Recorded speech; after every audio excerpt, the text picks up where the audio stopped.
For all your property management needs, think Jeva Developers Limited. We are a full-service property management company that does it all.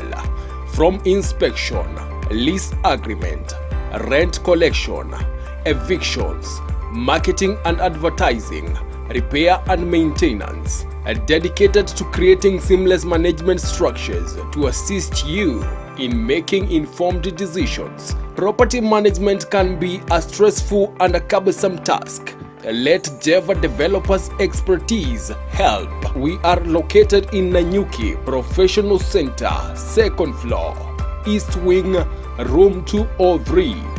Call us on 0740-725113. Jeva Developers Limited. Together we grow.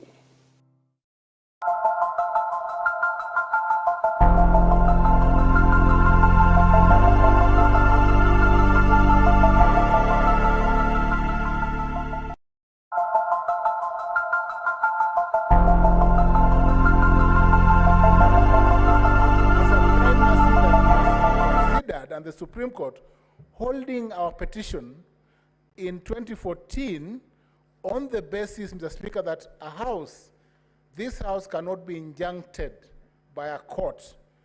The orders issued by Judge Sergon, Mr. Speaker, cannot therefore stop the proceedings of this house. Mr. Speaker, just 1 minute. Mr. Speaker, just to note that a dark cloud hangs over the head of the governor, over the allegations that have been made.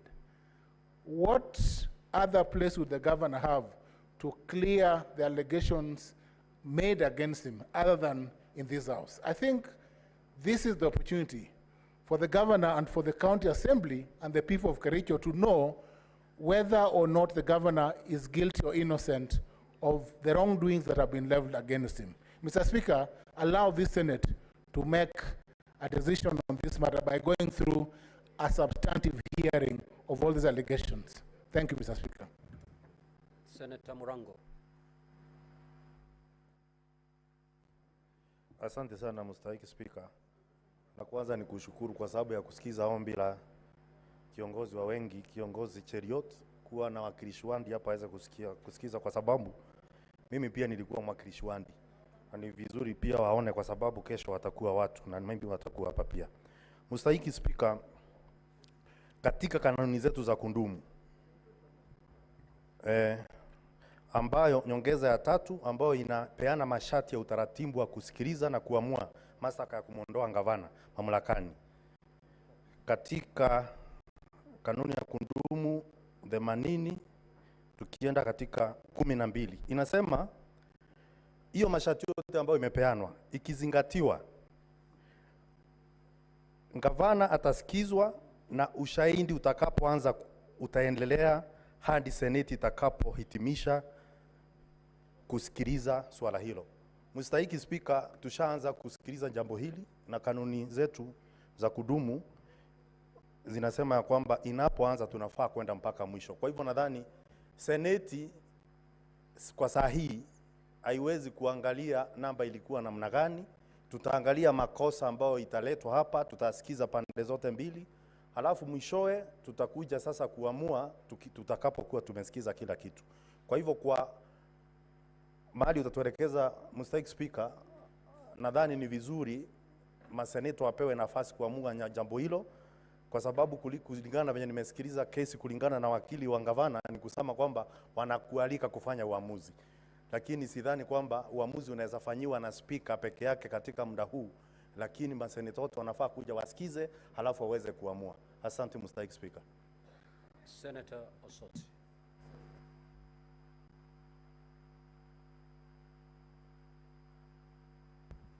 Thank you, Mr. Speaker. Mr. Speaker, indeed, listening to my colleagues, we are confronted with a very important decision to make on how we are going to dispense with a preliminary objection. Because the matters raised in the preliminary objections are very weighty from both sides. And I want to agree with the senators who have said that Rule 30 does not apply in this case.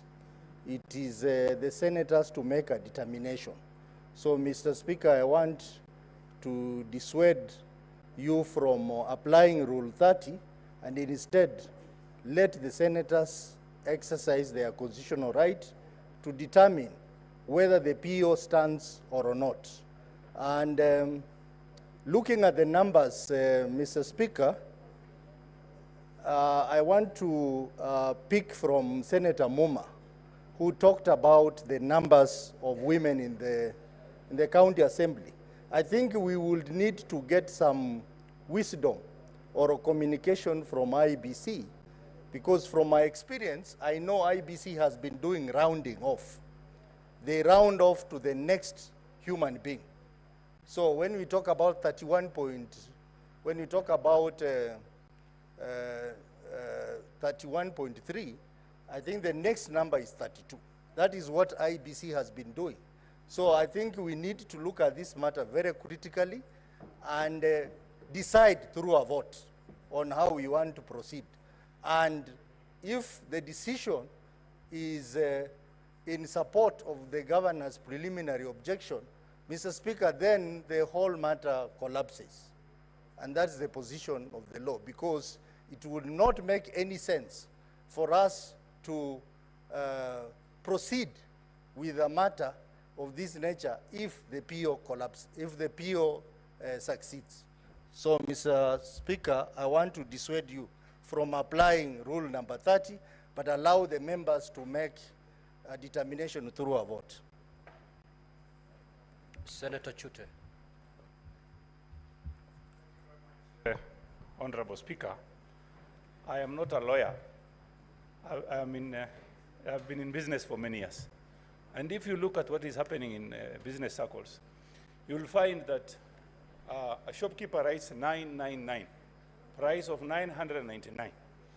Why are they doing this? It's because they want to attract a customer. The price can be 1,000, but he wants to attract a customer, and he puts 999. Referring you to Section 33 of the County Government Act, it clearly says minimum of 2/3. Honorable Speaker, the County Assembly of Kericho should go back and get 32 people, 32 Senate members of County Assembly, and come back to the Senate. Honorable Speaker, you know, we are not here to sacrifice the governor of Kericho. We need to protect each and every person. If that person was brought here in a way that the Constitution has made it very clear that anything that is less than 2/3 is not acceptable. So, Honorable Speaker, 31 is not 32. 31 is 31. If they can bring the governor here with 32 votes, I'll say yes, that's acceptable. So let them do their homework vizuri and come back with 32 votes, and that is how we'll prosecute this case. Thank you very much. Senator Mazaya. Minority Leader.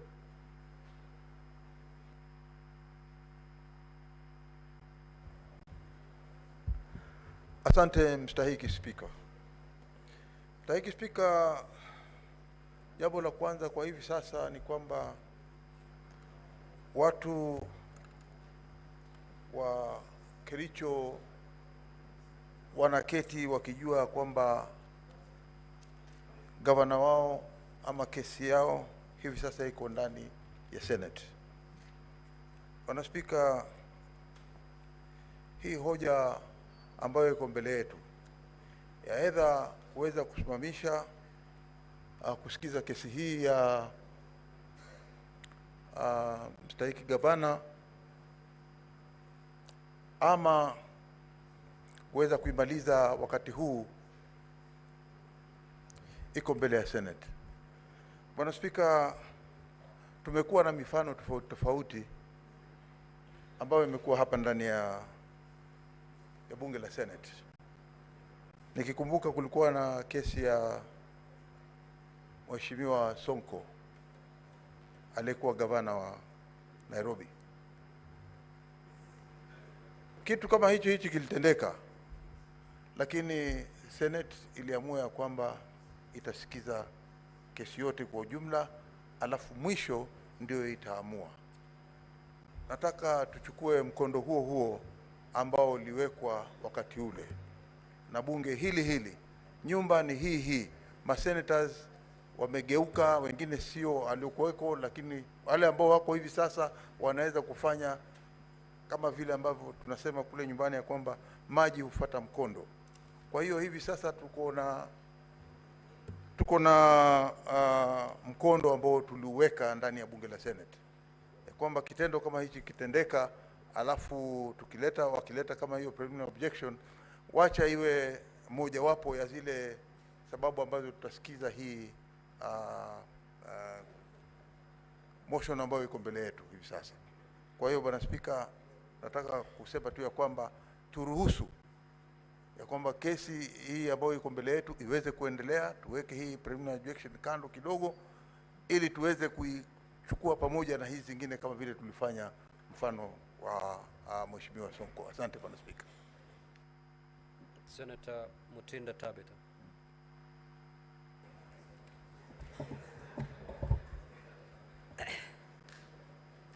Thank you, Mr. Speaker, and I want to agree with colleagues on the point that Parliament is independent and so cannot be injected. That one we all do agree.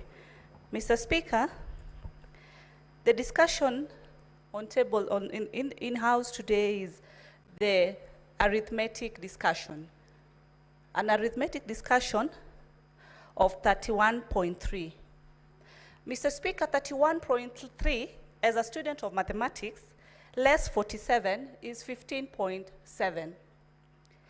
At this point, Mr. Speaker, does it mean that 15.7 MCAs of Kericho did not vote on this motion of impeachment, but then 31.3 did vote?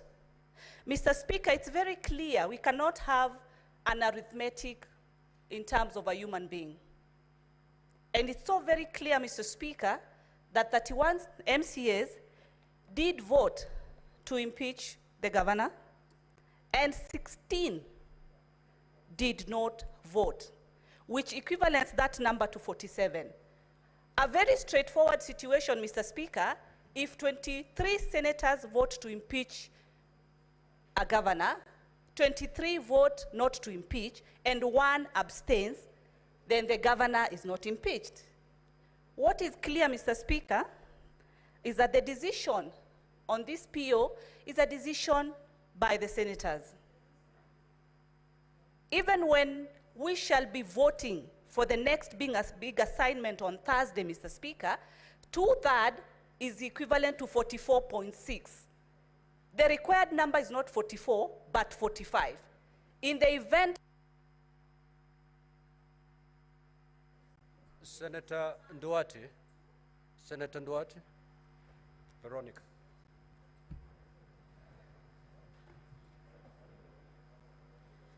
Honorable Speaker, thank you for the opportunity to contribute to the issues at hand, the preliminary points that have been raised, and application. At the very onset, Mr. Speaker, I would encourage you not to take the bait of having to determine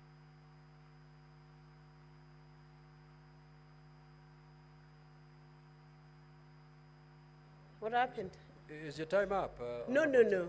I've not even spoken okay, for 20 seconds. Proceed then. Mr. Speaker, I was saying that I would persuade you not to take the bait of having to determine these preliminary points or applications. For 2 reasons, Mr. Speaker. They raise such fundamental and weighty points of law, Mr. Speaker, and some have, of course, raised issues of fact, whether service was effected or not effected. Mr. Speaker, if you were to determine these issues, it would bring to a determination of the entire impeachment proceeding. that means you would have abrogated yourself the function of what the Senate is supposed to be doing. Consequently, you should bring these points to a vote by the House, Mr. Speaker, and by the honorable members of Senate. 2, Mr. Speaker, there was an application on the issue of a protection of a witness, a key witness in these proceedings, Mr. Speaker.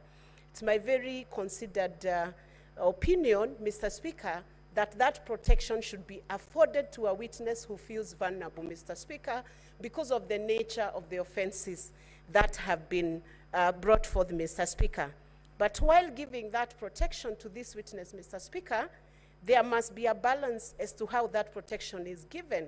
For instance, Mr. Speaker, and if you are guided by the Witness Protection Act, Mr. Speaker, we could take off the proceedings from camera with respect to that witness, but ensure that senators have an opportunity, Mr. Speaker, to hear the kind of allegations so that you balance between the witness not being hidden away from the accused governor, Mr. Speaker, and the senators who are supposed to be judges, but you also ensure that the witness is not exposed to an extent that reputational damage would appear or would occur, Mr. Speaker, in the event that the evidence she's adducing is true, and whether that evidence is true or not will be determined after the witness has been heard. So we should balance the two, Mr. Speaker, but ensure that the witness is protected because of the nature of the offenses, Mr. Speaker.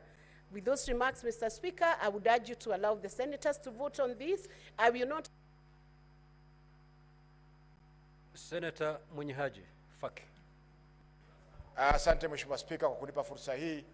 Kimsingi ni kwamba mawakili wa gavana wanataka masuala haya yaamuliwe kabla ya kusikizwa kwa mashtaka ambayo yameletwa hapa na Assembly ya Kericho. Mheshimiwa Spika, tukiangalia bunge la Senate linapokaa kuangalia masuala ya impeachment ni kama mahakama, na katiba yetu inasema katika kifungu cha 159 ni kwamba mahakama zinapokaa haki iamuliwe bila ya kuzingatia masuala magumu ya procedure na vile vile pia kiteknikali. If I may read it in English, Mr. Speaker, is that justice shall be administered without undue. Senator Faki, choose the language you'd wish to for make the benefit of the samani, Mheshimiwa Speaker. You started in Kiswahili, proceed in Kiswahili. Sasa samani, Mheshimiwa Speaker.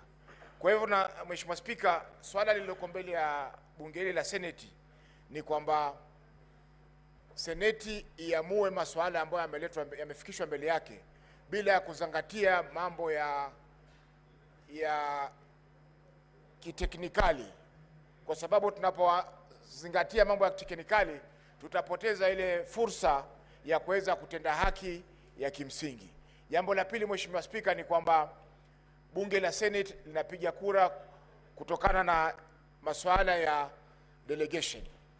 Kwa hivyo hili ni swala ambalo linaathiri counties, na kwa masuala yote yanayoathiri counties uamuzi huwa ni wa kupiga kura wa zile delegation 47 ambazo ziko katika bunge hili.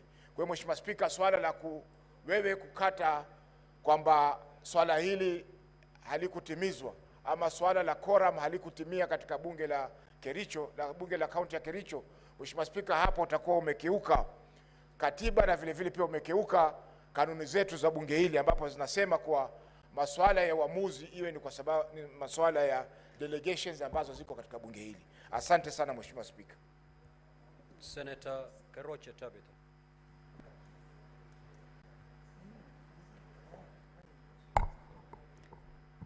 Thank you, Mr. Speaker, sir, for giving me also the opportunity. And it's true, I agree with my other senators, there is an issue when it comes to the law, that is section 33 of County Government Acts, to really verify and know whether the numbers that the MCAs that approved this motion, whether they met the threshold. But I'm lucky because I happen to have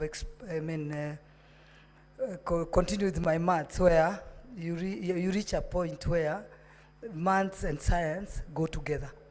So when it comes now to 31.3, the science math says there is no half person, so it should have been 32.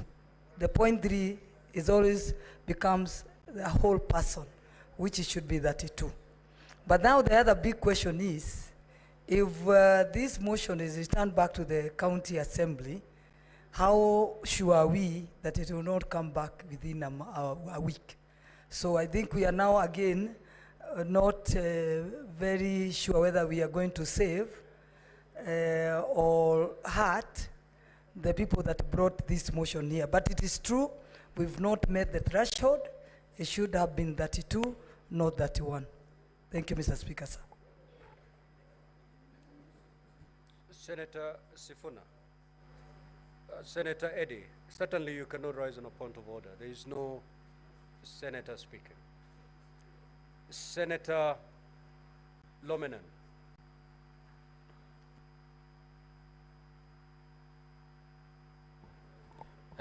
Thank you, Mr. Speaker, for this opportunity. Mr. Speaker, as I've listened the councils from the both sides, Chair, we have a heavy duty to do in this Senate House, and we need time.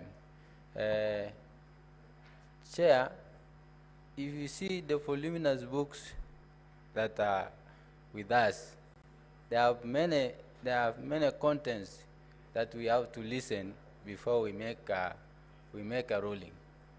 Chair, I will want to urge this House and you, Mr. Speaker, to give us an opportunity as senators or judges to make a ruling of this issue of appeal by making a vote. And then we continue from there, Mr. Speaker. Thank you, sir. Senator Wamatenga. Thank you very much, Mr. Speaker, sir, for giving me this opportunity. Indeed, we are invited as senators to do justice to a matter brought before us.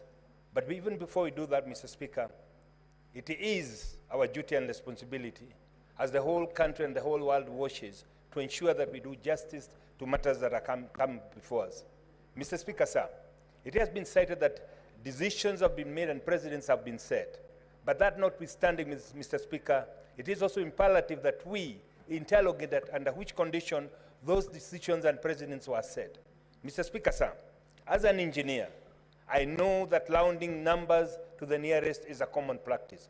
However, Mr. Speaker, sir, we are invited in this matter not to look at the case before us scientifically, but to look at it as is required using the jurisprudence that have been set before. Mr. Speaker, 31.3 cannot meet the threshold. And therefore, I think it is imperative that we as senators move a motion and decide on this matter, determine this matter, even before we go into full hearing, because that is the responsibility that we have, and it is what people expect of us, and it is what we must do as senators. Mr. Speaker, the role of these senators sitting here, when they come and sit as juries, we must make a decision whether the prerequisite preliminaries have been met.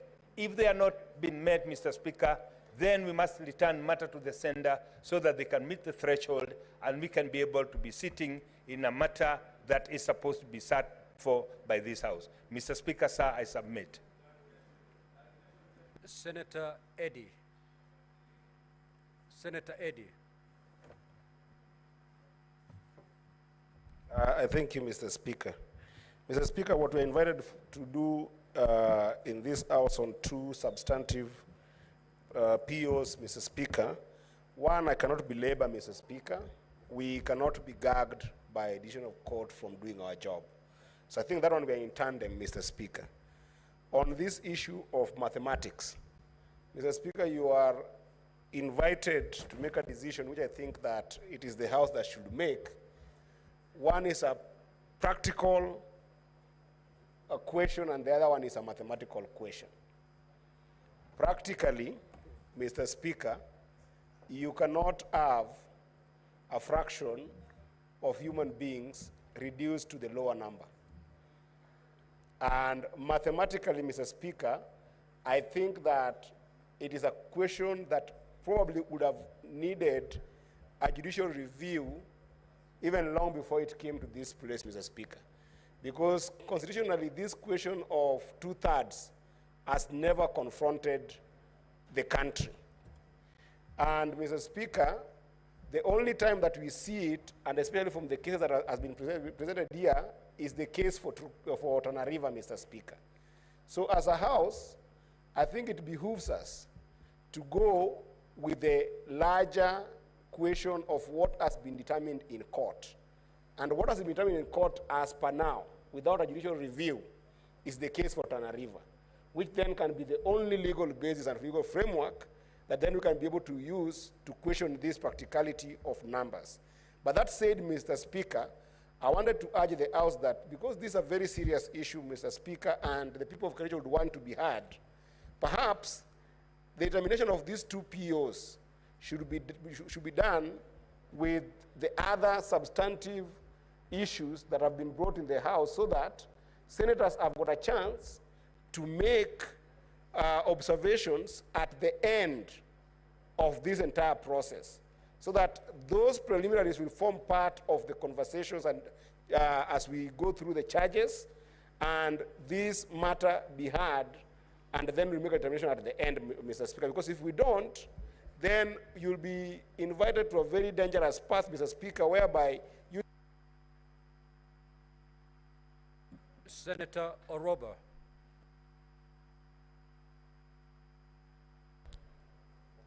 Thank you, Mr. Speaker. I want to add my voice about the victim protection, Mr. Speaker. In the Victim Protection Act, Section 8, it says that any victim has a right for privacy and protection.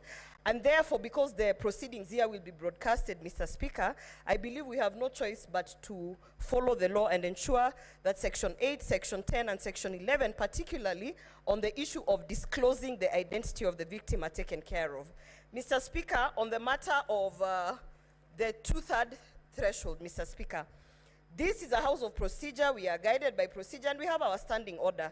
Our standing order says on the procedure for removal of a governor, within 7 days after receiving notice of a resolution from the Speaker of the County Assembly supporting the removal of a governor, pursuant to Article 181, then the proceedings begin. Mr. Speaker, in that sense, why are we even debating this?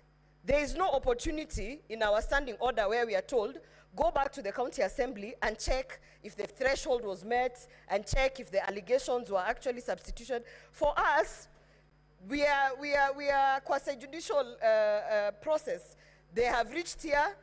As long as we have the notice of resolution from the Speaker, from the County Assembly, our work is to proceed. And for those who feel that the threshold was not met, Mr. Speaker, they can go to court and proceed with that argument there. Thank you, Mr. Speaker. Senator Asige.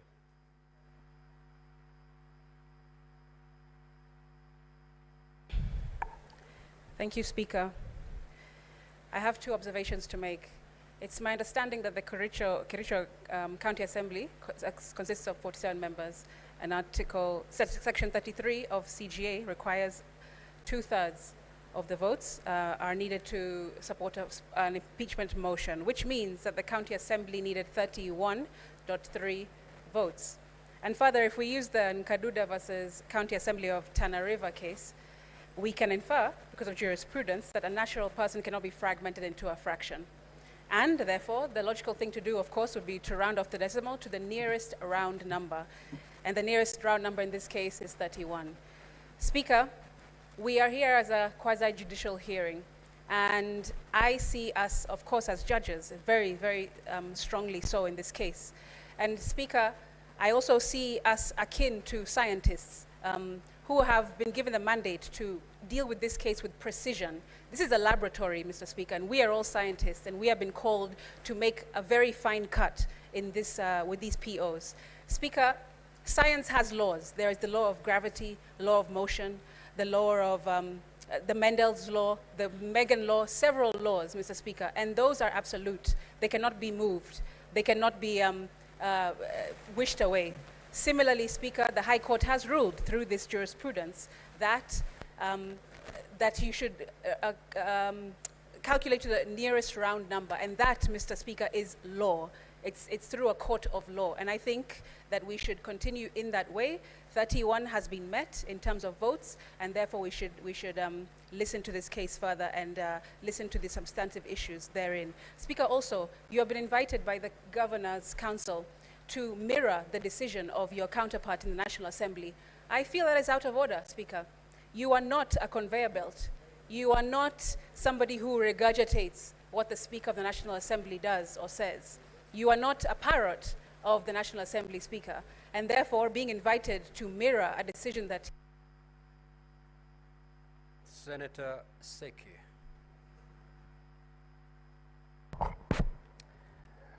Thank you, Honorable Speaker. I also stand to put my voice on this matter. Honorable Speaker, I want to believe that the County Assembly have pronounced themselves, they have presented themselves. The Governor panel has also presented themselves. And now it is the Senate now to determine whether to listen to the PO to proceed with this matter. But I want to assure and believe that this matter will be determined in whichever case, Honorable Speaker. Either we have presented ourselves, we have pronounced ourselves, we have determined ourselves before this case, or even when we determine this case when we are finishing, we listen this case towards the end. I want to believe that this is the right time, that we need to hear both sides, the County Assembly and the Governor, the Governor's team, so that at the end of it all, everything will determine, because we will see if true the County Assembly had the threshold or not, or the Governor has issues that has been accused to. It is going to be determined towards the end. So, Honorable Speaker, I believe that this is a time when we need to hear this case. We need to hear because the process has started, and there is no way we can stop this process. So, Honorable Speaker, I want to support that we proceed with the matter. Thank you very much. Senator Akinyi Beatrice. Honorable Speaker, I thank you for giving me the opportunity. Honorable Speaker, the issue that I want to talk to is the issue of the threshold. Honorable Speaker, you can't round off human beings. And if a threshold has to be determined, Honorable Speaker, and it has been stated, to me, Honorable Speaker, there is no way around it. We must look at the issue of threshold, and it must be determined, Honorable Speaker, because we cannot set a precedent that is otherwise. Honorable Speaker, on the PO, if it has to be determined, it is a matter that does not concern counties, and so, Honorable Speaker, I stand guided, but I think all the 67 senators stand to determine, to vote on that. Otherwise, Honorable Speaker, on the issue of threshold, Honorable Speaker, I want to support that the threshold must be met from the word go. Thank you, Honorable Speaker. Senator Methu. Thank you very much, Honorable Speaker. I don't want to buttress what my colleagues have said. I want to agree that on the first PO, it falls by the way, because precedences have been said that Parliament cannot be injected on the course of its work. But Honorable Speaker, you've been invited to make a very critical decision, and without speaking on whether the threshold was 31 or 32, both parties have come with arguments and counter-arguments. Why they actually think that 31 would be the threshold, why they think that 32 would be the threshold. Authorities have been cited, especially in the Tana River case, the County Assembly Speaker Kaduda versus the County Assembly on the number as to at what point you should be able to truncate the numbers, and they actually believe that it should be rounded off to the nearest whole. The defense of the governor through their counsel, Katwa Kigen, they actually feel that even at the very beginning of the inception of this county assembly, there had been set a precedence that 32 would be the number. So, Honorable Speaker, you've been invited to make this particular decision, and this is a weighty decision because if you are to allow this PO, then this impeachment proceeding will fall as at now. We shall not have, the jury will not have had an opportunity to make a decision on this particular matter. It is a very serious invitation, and I would want to dissuade you, Honorable Speaker, from allowing or agreeing to fall prey to Rule 30 of the rules of procedure, that you make this decision on the preliminary objection. Please, Honorable Speaker, allow the 47 delegations to make this decision on whether, well, it could be 67 or 47, whatever would be the case, Honorable Speaker, if it touches on the counties, Honorable Speaker, but allow senators who are the jury, who are the judges on this particular matter, to make this decision. Honorable Speaker, for you on this matter, you are an umpire. You have no dog in this fight. Yours is to just umpire. No, honorable senators, we need to make progress. I may take your seat, Professor Minority Leader and Senator Kajwang. I've heard you, and nothing new seems to be coming out at this juncture. And therefore, for us to make progress, you'll allow me to use Standing Order number 1 to suspend the sitting for 15 minutes so that we resume at 3:30 for me to go consider the interventions you've made and give a way forward on how we are going to dispense with this matter.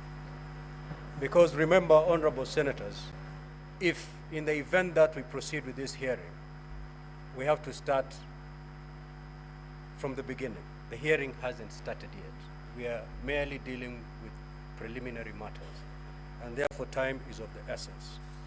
So kindly, honorable senators, we proceed now to suspend the sitting for 15 minutes, and we shall resume at 3:30.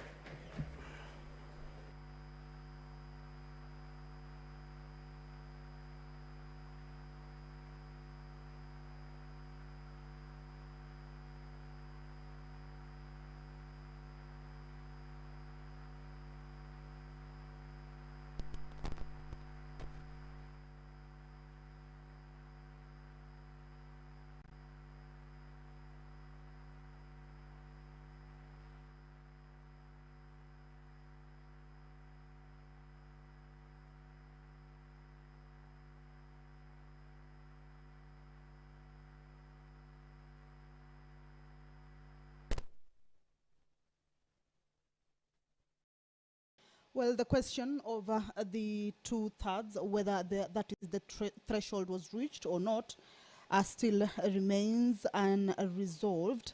The Speaker of the Senate, Honorable Amason Jeffakingi, has suspended the sitting for 15 minutes, and the House will be resuming at 15:30, indicating that he needs to consider the deliberations before him with regards to those particular preliminaries objections.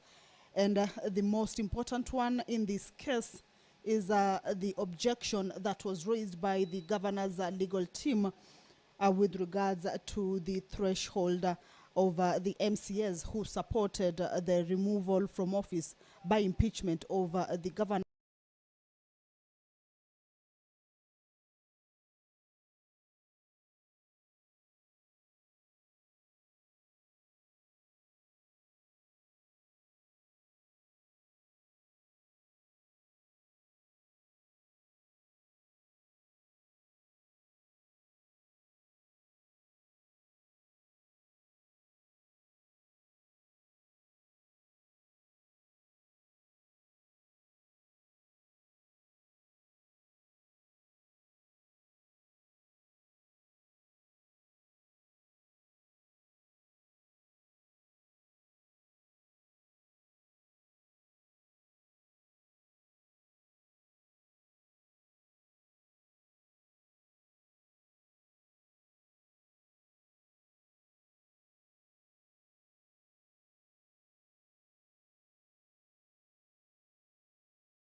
the governor of Kericho County. The reading of the charges will be done today. And of course, this particular proceeding or consideration of the impeachment will be done within 2 days, that is today and tomorrow. So there will be the reading of the charges and hearing and determination of the proposed removal from office. This is a sitting that the Senate or the senators are expected to be in the chambers for a closed session, one that has been scheduled to take place from 9 a.m. to 10 a.m., a pre-hearing meeting, and that will be done after the speaker gives a communication. Remember, the speaker has already taken the seat.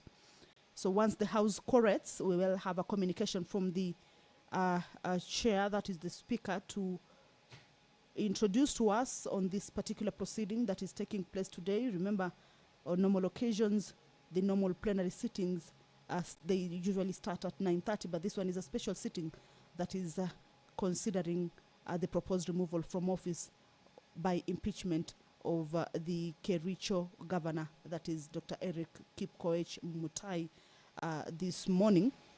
That is within the mandate of the Senate.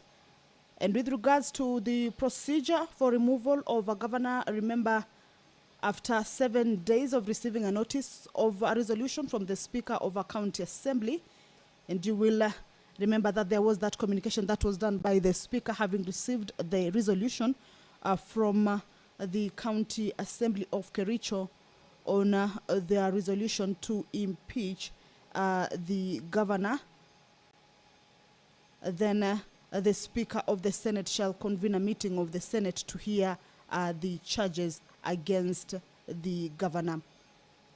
There was a motion that had sought to have this particular hearing be done by way of committee, but it was defeated on the floor of the House, and the House decided or opted to go the plenary way, and that is why or how we are here today to start those consideration by way of plenary.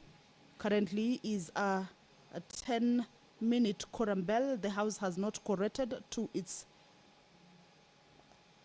required numbers, that is at least 15 need to be inside the chambers. And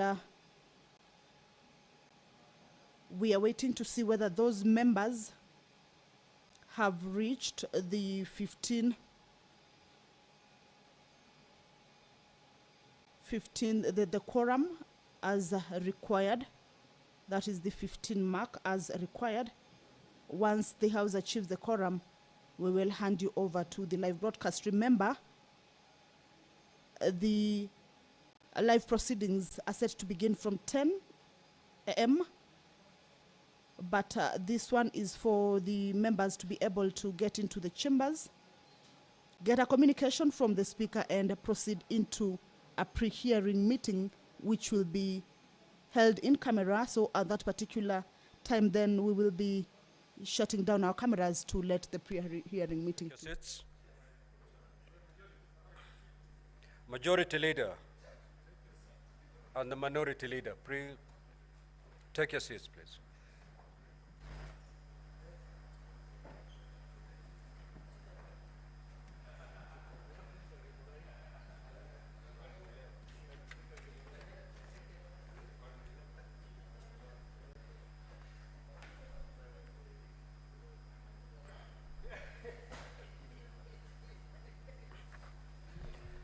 Now, honorable senators, I have a communication to make relating to, please proceed.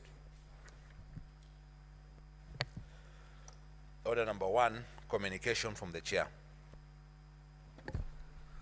Honorable senators, I have a communication to make relating to the business of the Senate scheduled for consideration during this sitting. You will recall that at a sitting of the Senate held on Tuesday, the 8th of October, 2024, I appointed today, Monday, the 14th of October, and tomorrow, Tuesday, 15th of October, 2024, are the days when the Senate will hear the charges for the proposed removal from office by impeachment of Honorable Dr. Eric Kipkoech MUTAI, the Governor of Kericho County.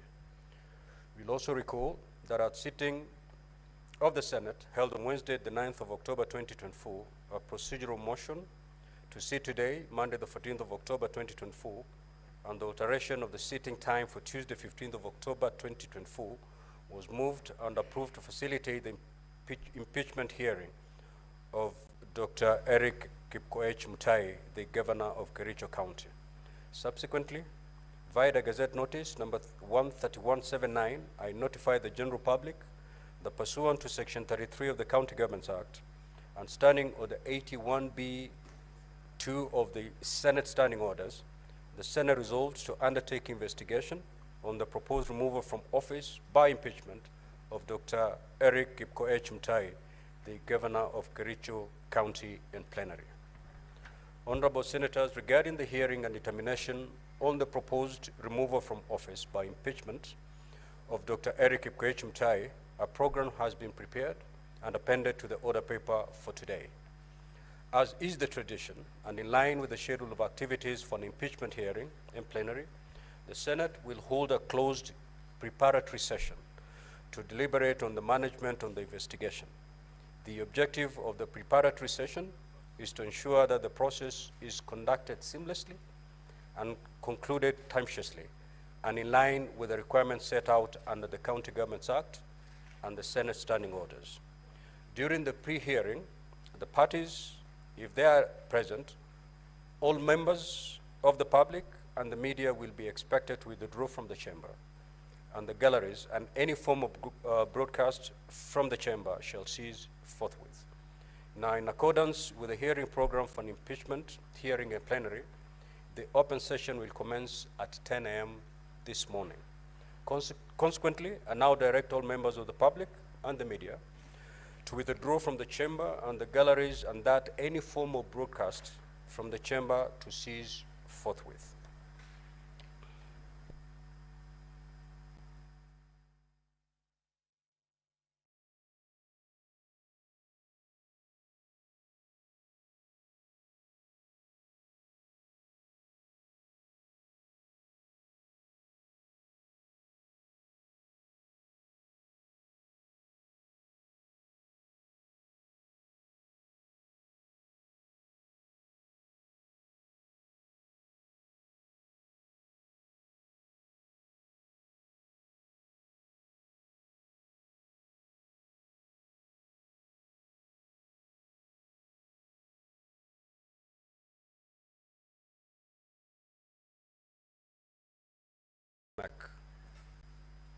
Senator Eddy, take your seat, please.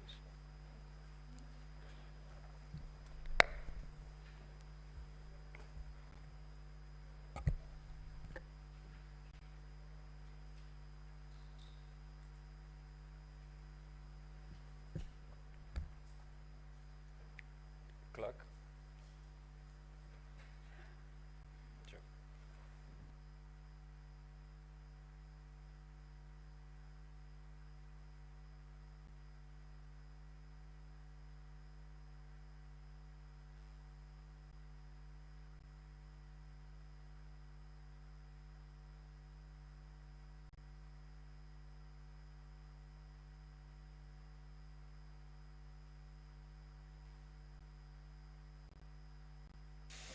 Clerk, call the order, please. The next order.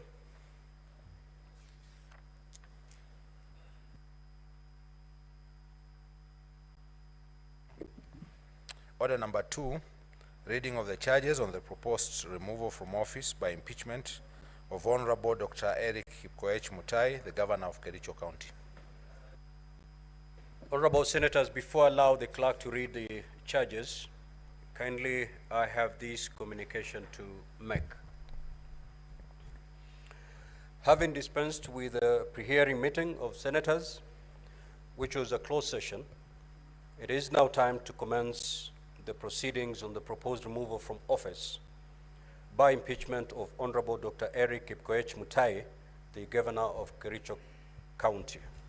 You will recall that by a letter dated, by a letter reference number KCA/SP/3, volume 1, into brackets 34, dated the 2nd of October 2024, the Speaker of the County Assembly of Kericho informed the Speaker of the Senate that at a sitting of the County Assembly of Kericho held on Wednesday, the 2nd of October 2024, and pursuant to Article 181 of the Constitution, Section 33 of the County Governments Act, and Standing Order 74 of the County Assembly of Kericho, the County Assembly approved a motion for the removal from office by impeachment of Honorable Dr. Eric Kipkoech Mutai, the Governor of Kericho County.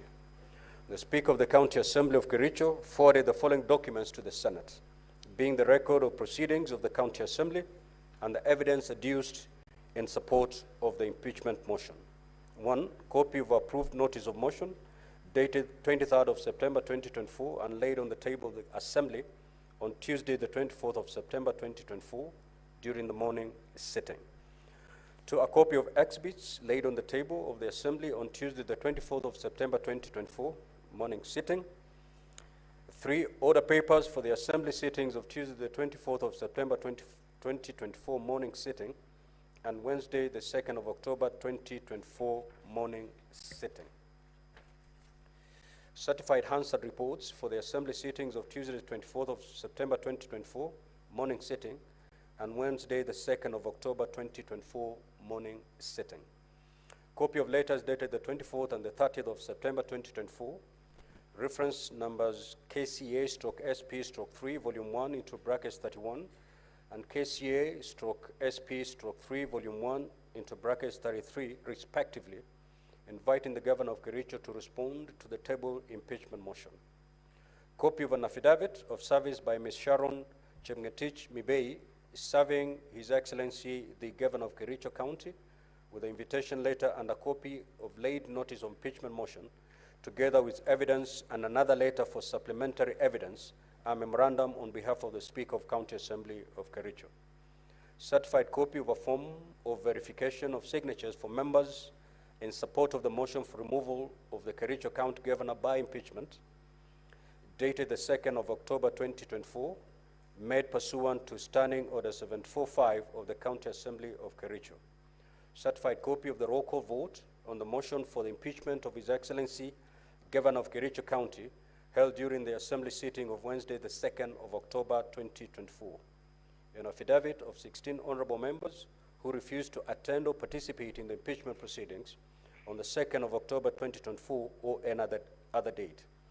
Documents tabled during the debate of the motion for removal of the Governor of Kericho County by impeachment being the following. 1, invitation to tender dated the 14th of December 2023, a bundle of appointment of tendering committee tender opening records and tender evaluation report, Kericho County Revenue Administration and Management Act 2019, Kericho County Rating Act 2019, Kericho County Finance Act 2023, a bundle of single business permits and business invoices, ad hoc committee report on Kazi Mtaani project, report of the Auditor General on receiver of revenue statement for the year ended 30th of June 2023, Kericho County revenue streams vis-a-vis performance as of 30th of April 2024, Londiani Accident Ad Hoc Committee report on investigations of the Londiani Victims Fundraiser held on the 4th of July 2023, replying affidavit sworn by Mr. Gideon Mutai in High Court petition number E014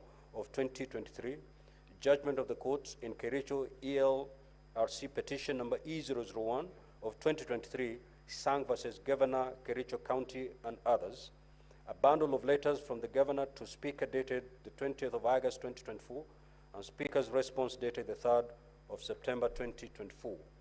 A bundle of advertisement of vacancies by Kericho County Public Service Board, and a letter from the Governor to the Speaker of Kericho County Assembly dated the 27th of May 2024. An affidavit in support of the motion sworn by Mr. Josiah Kiplagat Kogo on 23rd of September 2024, and the annexures including a bundle of photographs and judgment of the court in Kericho ELC petition number E001 of 2022. An affidavit in support of the motion sworn by Mr. Eric Koech on the 23rd of September 2024, and the annexures thereto including an M-Pesa statement. 2 flash disks, each containing video clips in a sealed white A5 size envelope marked KCAV Exhibit 1 to 8. Affidavit in support of the motion sworn by Kericho, daughter KD, not her real name. Evidence of public participation being the following: an extract of the Standard Nation newspaper, advertisements for public participation on the notice of motion for removal of Honorable Dr. Eric Kipkoech Mutai, the Governor of Kericho County, by impeachment. Links to Facebook, memorandum submissions received in response to notice of motion for removal of Honorable Dr. Eric Mutai as Governor of Kericho County, as well as public mobilization by the county executive. Scanned copy of the memorandum in an accompanying flash disk, copy of a letter dated the 25th of September 2024 of reference number KCA/SP/3, volume 1, into brackets 32, informing the Governor of the public participation exercise. Register for collection of compact discs by MCA's personnel that had information relating to the notice of motion of impeachment of His Excellency the Governor, Honorable Dr. Eric Kipkoech Mutai, and public participation forms from the respective wards. Soft copy of the Kericho County Standing Orders contained in the accompanying flash disk. Statement of His Excellency the Governor, Honorable Dr. Eric Kipkoech Mutai, opposing the impeachment of the Governor by his counsel, Kato Keegan. Affidavit by Mr. Gideon Mutai. An affidavit by Mr. Geoffrey Kipkurui Korir. An affidavit by Mr. John Malel. Affidavit by George Kipngeno Kirer. Affidavit by Ms. Jacqueline C. Langat. Affidavit by Ms. Gillian Soy, and an affidavit by Mr. Joseph K. Rotich. Honorable Senators, ladies and gentlemen, pursuant to Section 33B of the County Governments Act and Standing Order 81A of the Senate Standing Orders, at the sitting of the Senate held on Tuesday, the 8th of October 2024, the charges against the Governor of Kericho County, as contained in the motion of impeachment by the County Assembly of Kericho, were read out to the assembled Senate. Now, Honorable Senators, allow me to remind you of the mandate of the Senate in relation to the proposed removal from office by impeachment of a governor as provided for under Article 181 of the Constitution, as read together with Section 33 of the County Governments Act and Standing Order 8 of the Senate Standing Orders. In particular, Article 181 of the Constitution states as follows: a county governor may be removed from office on any of the following grounds: A, gross violation of the Constitution or any other law, where there are serious reasons of believing that the county governor has committed a crime under national or international law; C, abuse of office or gross misconduct; and D, physical or mental incapacity to perform the functions of office of the county governor. And 2, Parliament shall enact legislation providing for the procedure of removal of a county governor or any of the grounds mentioned in Clause 1. Now, Section 33 of the County Governments Act, Standing Order 8 of the Senate, and Part 1 and the third schedule to the Senate Standing Orders provide for the procedure to be followed in hearing and determination on the proposed removal from office by impeachment of a county governor. Specifically, Section 33(3) and Standing Order 81B of the Senate provide that the Senate may, by resolution, appoint a special committee comprising 11 of its members to investigate the matter or investigate the matter in plenary. Honorable Senators will recall that at a sitting of the Senate held on Tuesday, the 8th of October 2024, the motion for the establishment of a special committee was defeated. This therefore paved the way for the investigation on the proposed removal from office by impeachment of Honorable Dr. Eric Kipkoech Mutai, the Governor of Kericho County, to be held in plenary. Now, Honorable Senators, ladies and gentlemen, by way of status update, pursuant to Rule 4A and 6 of the Rules of Procedure, when considering the proposed removal of a governor in plenary, the Senate invited the governor to appear and be represented before the Senate during this investigation.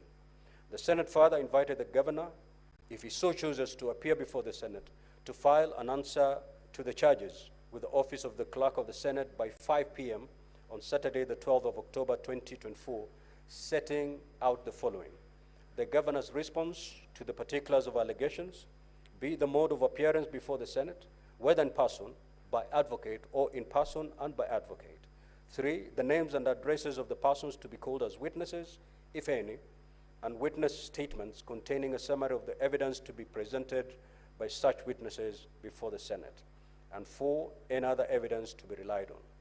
Pursuant to Rule 4B and 7 of the Rules of Procedure, when considering the proposed removal of a governor in plenary, the Senate notified the County Assembly of the date for the commencement of the investigation and invited the County Assembly to designate members of the County Assembly who shall appear and be represented before the Senate during the investigation.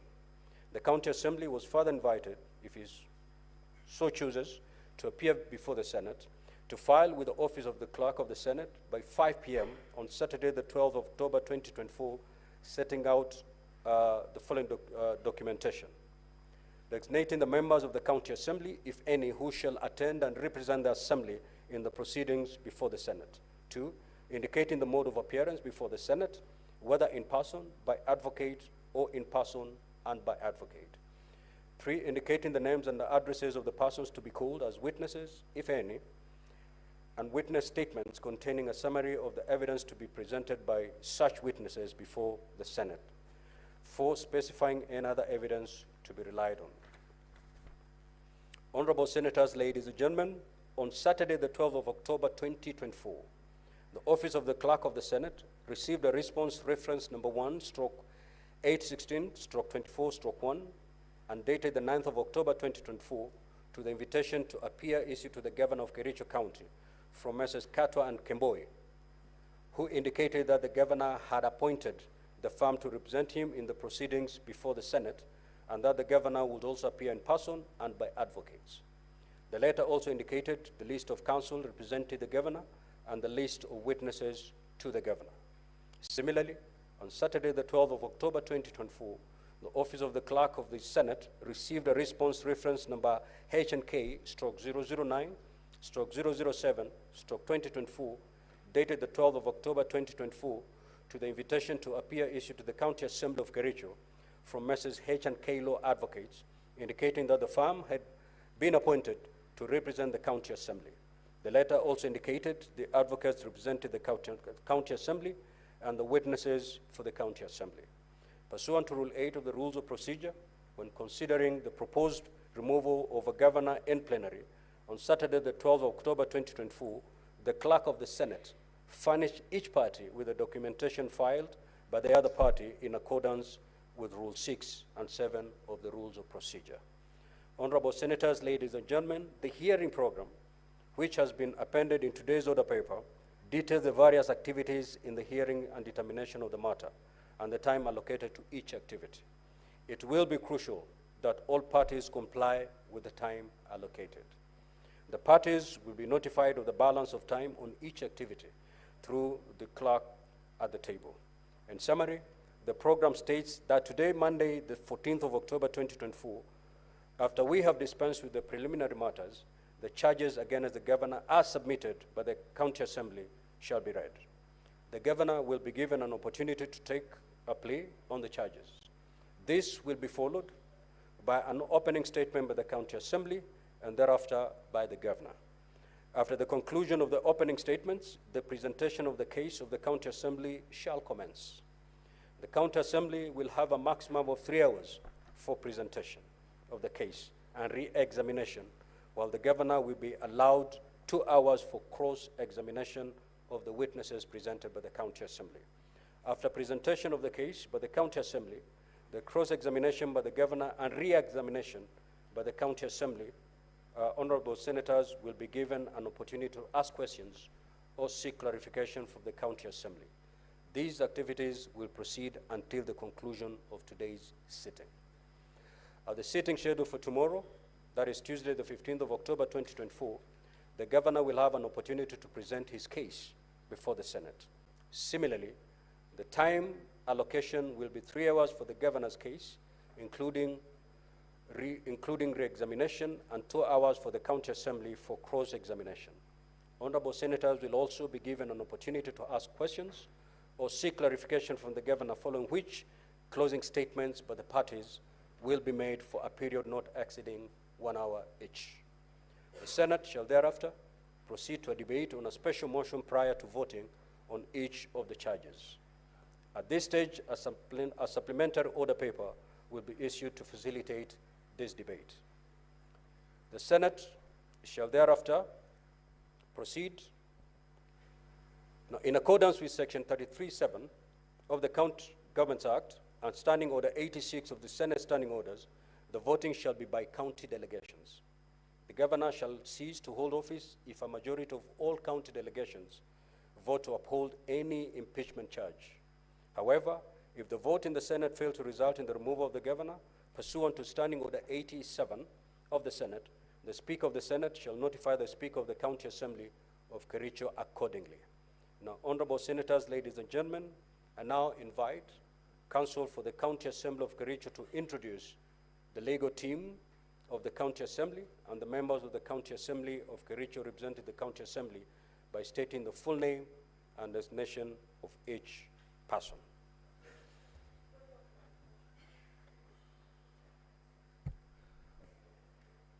Counsel for County Assembly, proceed.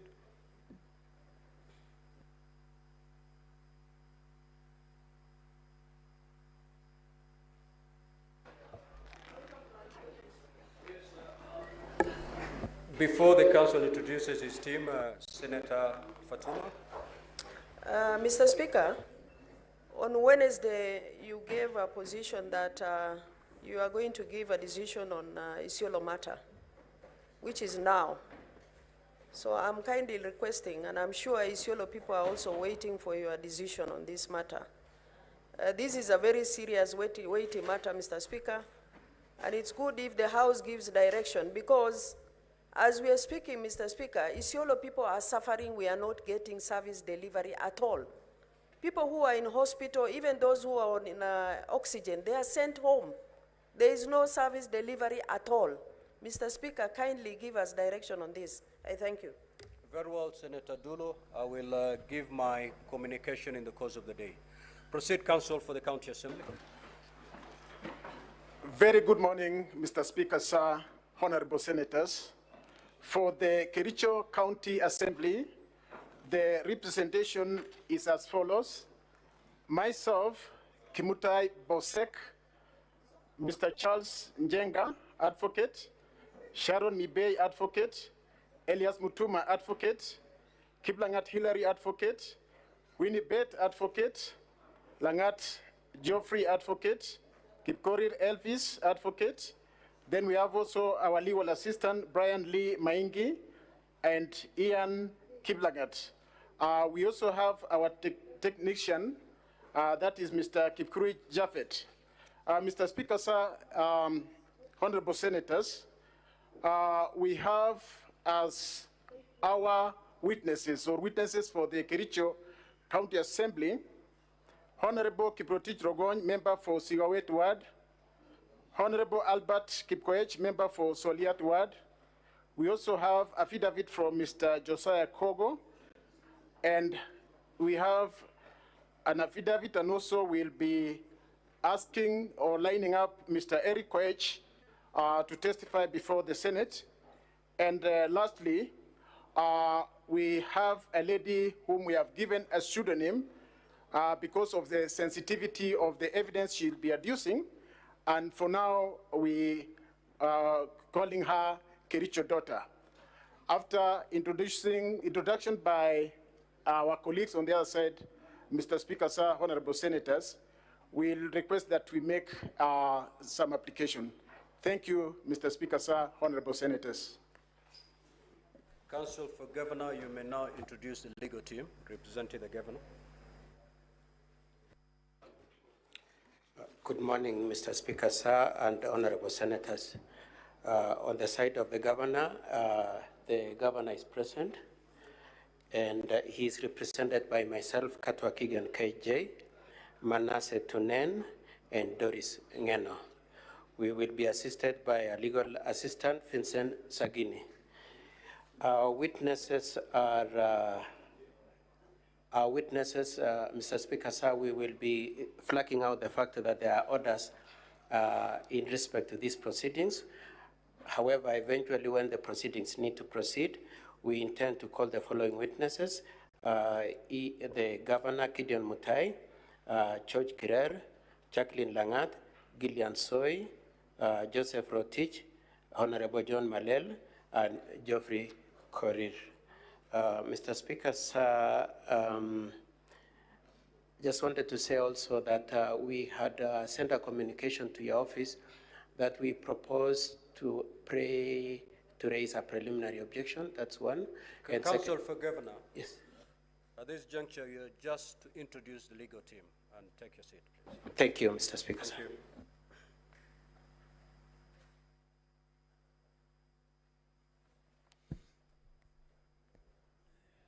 Honorable Senators, ladies and gentlemen, on behalf of the Senate, I welcome the County Assembly team, the Governor's team, members of the public, and the media to the Senate and to these proceedings.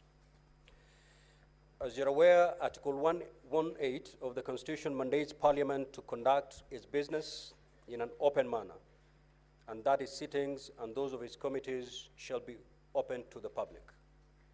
The hearing of the proposed removal from office of the County Governor, pursuant to Section 33 of the County Governments Act and Standing Order 8 of the Senate, is a matter that generates immense public interest.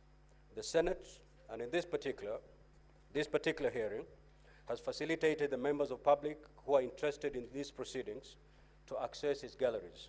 However, I draw the attention of the members of public who are seated in the galleries to Rule 28 of the Speaker's rules, which states as follows in part: visitors in the galleries shall remain seated and shall not applaud, comment audibly, make signs, eat, sleep, read books, newspapers, or other matter except the order paper for the day, or create any disturbance.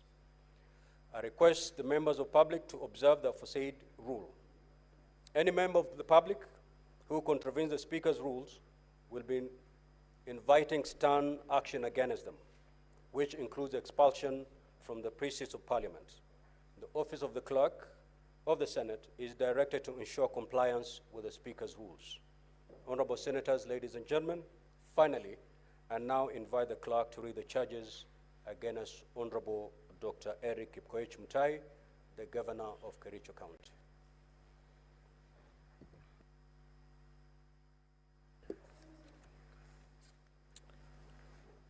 Proposed removal from office by impeachment of Honorable Dr. Eric Kipkoech Mutai, the Governor of Kericho County.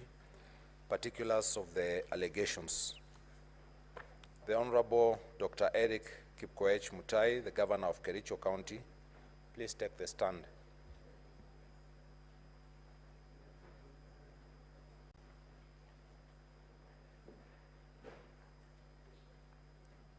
The Honorable Dr. Eric Kipkoech Mutai, the Governor of Kericho County, the grounds for your proposed removal from office by impeachment as received by the Senate from the County Assembly of Kericho are as follows.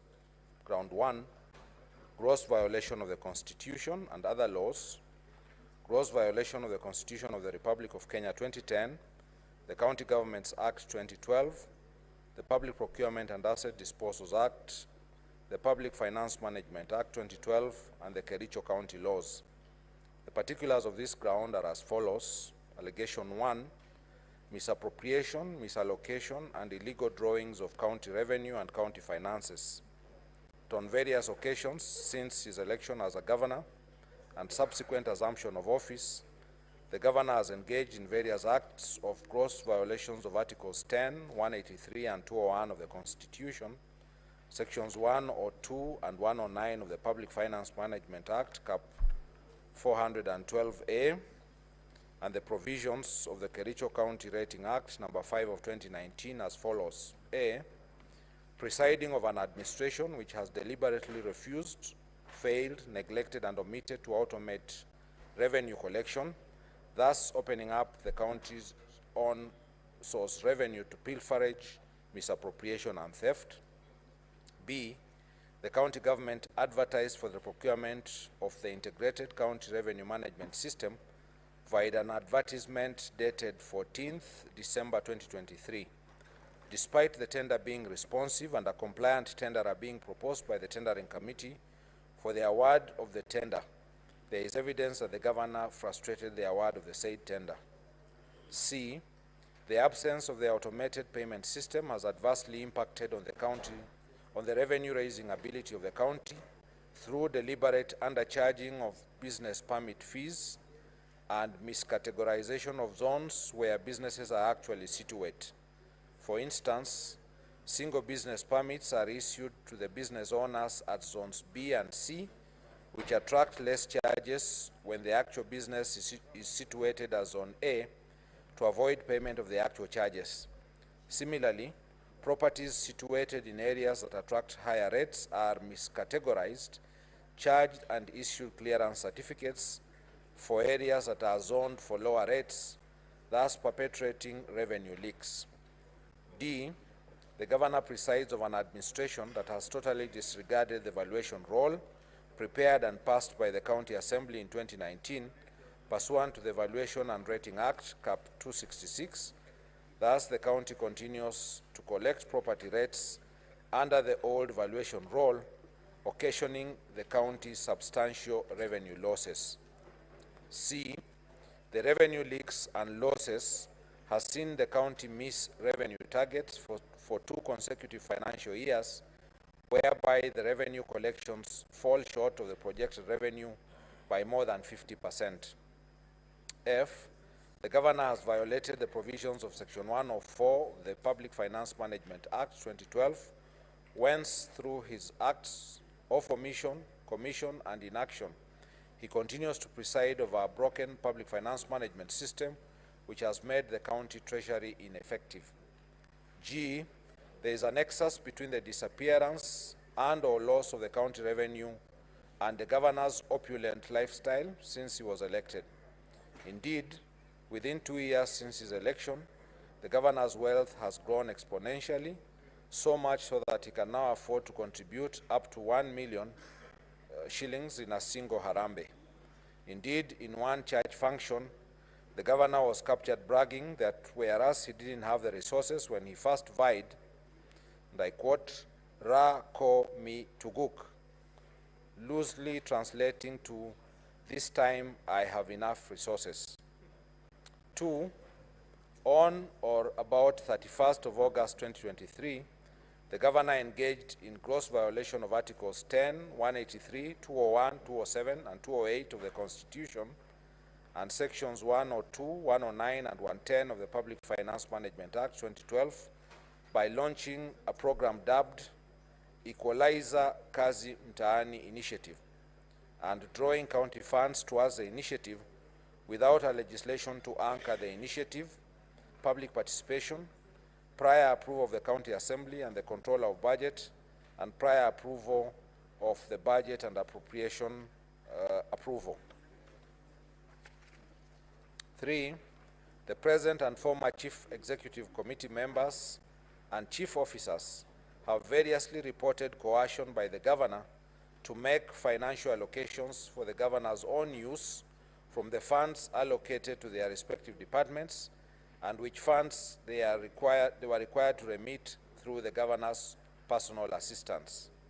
4, violation of Articles 201A, D, and E of the Constitution of Kenya 2010 on principles of public finance management, and Article 226 as read with Article 227 of the Constitution by presiding over glaring irregularities evidenced by A, irregular award of contracts and evasion of accountability, B, willfully interfering in the procurement processes and the award of tenders, C, skewed tender awards to various contractors at inflated rates and in collusion with fraudulent contractors and suppliers, D, irregular implementation of various programs in the county, and E, intentionally and negligently presiding over massive theft of county public funds, as evidenced by the Auditor General's report for the financial year ended 30th June 2023, which raised red flags over various projects. 5, on 15th August 2023, the Governor compensated the victims of Londiani accident from the county emergency funds to cover up for the funds raised by the public and misappropriated by a committee he had formed to steer the funds drive, and without a cogent explanation of how the funds publicly raised for the victims had been expended. Allegation number 2, misappropriating and or abetting misappropriation of publicly raised funds. That on various occasions, on various dates between 4th July 2023 and 9th July 2023, the governor grossly violated the provisions of Articles 10, 73, and 75 of the Constitution and Sections 29 and 34 of the Leadership and Integrity Act 2012 by A. Overseeing misappropriation of the funds raised for the victims of the horrendous Londiani Junction accident tragedy, in which over Kenya shillings 9 million of publicly raised funds were lost.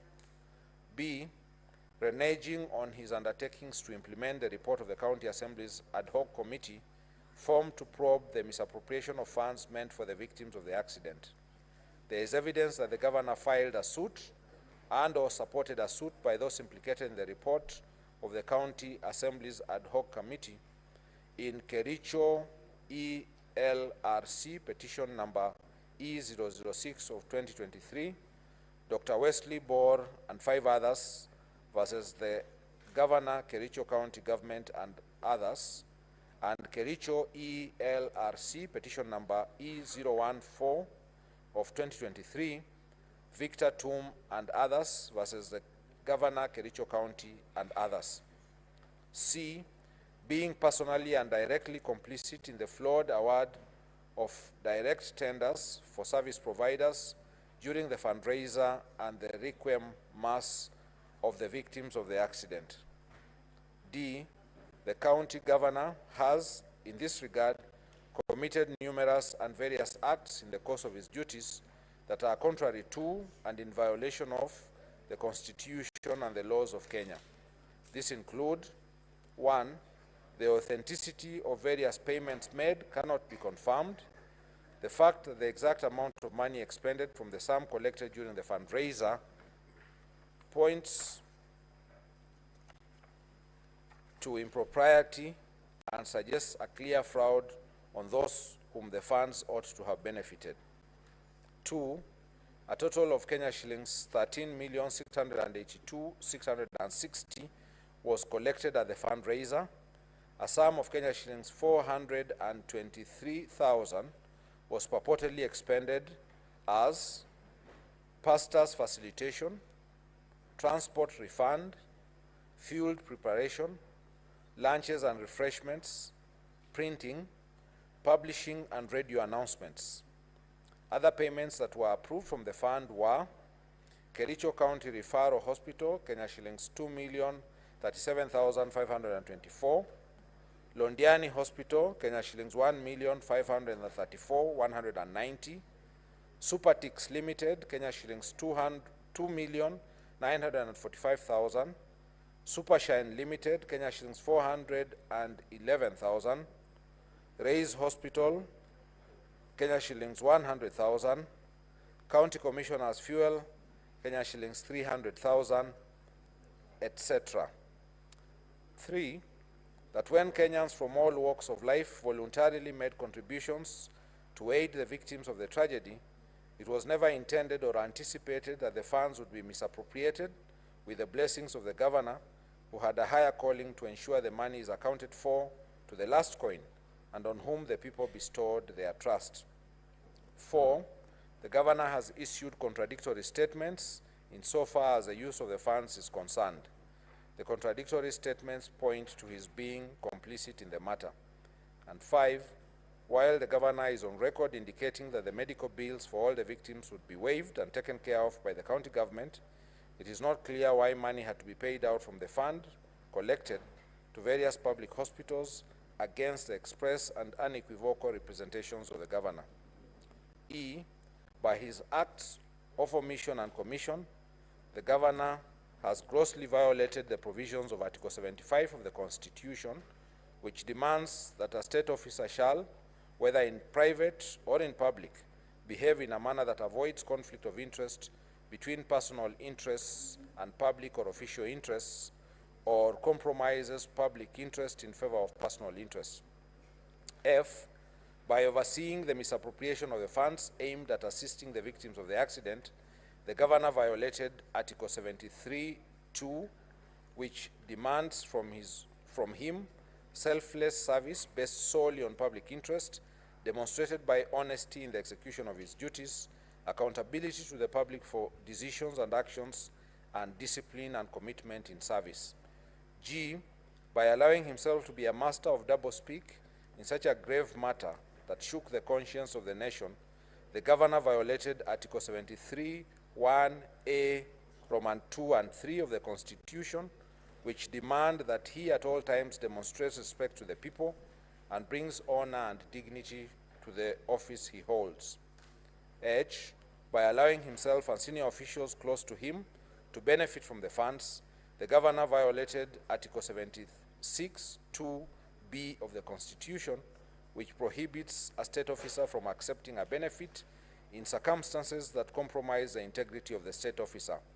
And I, by failing to ensure that decision-making in the executive office of the county governor are not influenced by corruption, nepotism, and other callous and improper motives, the governor has failed to exercise objectivity and impartiality, thus violating Article 73, 2B of the Constitution of Kenya 2010.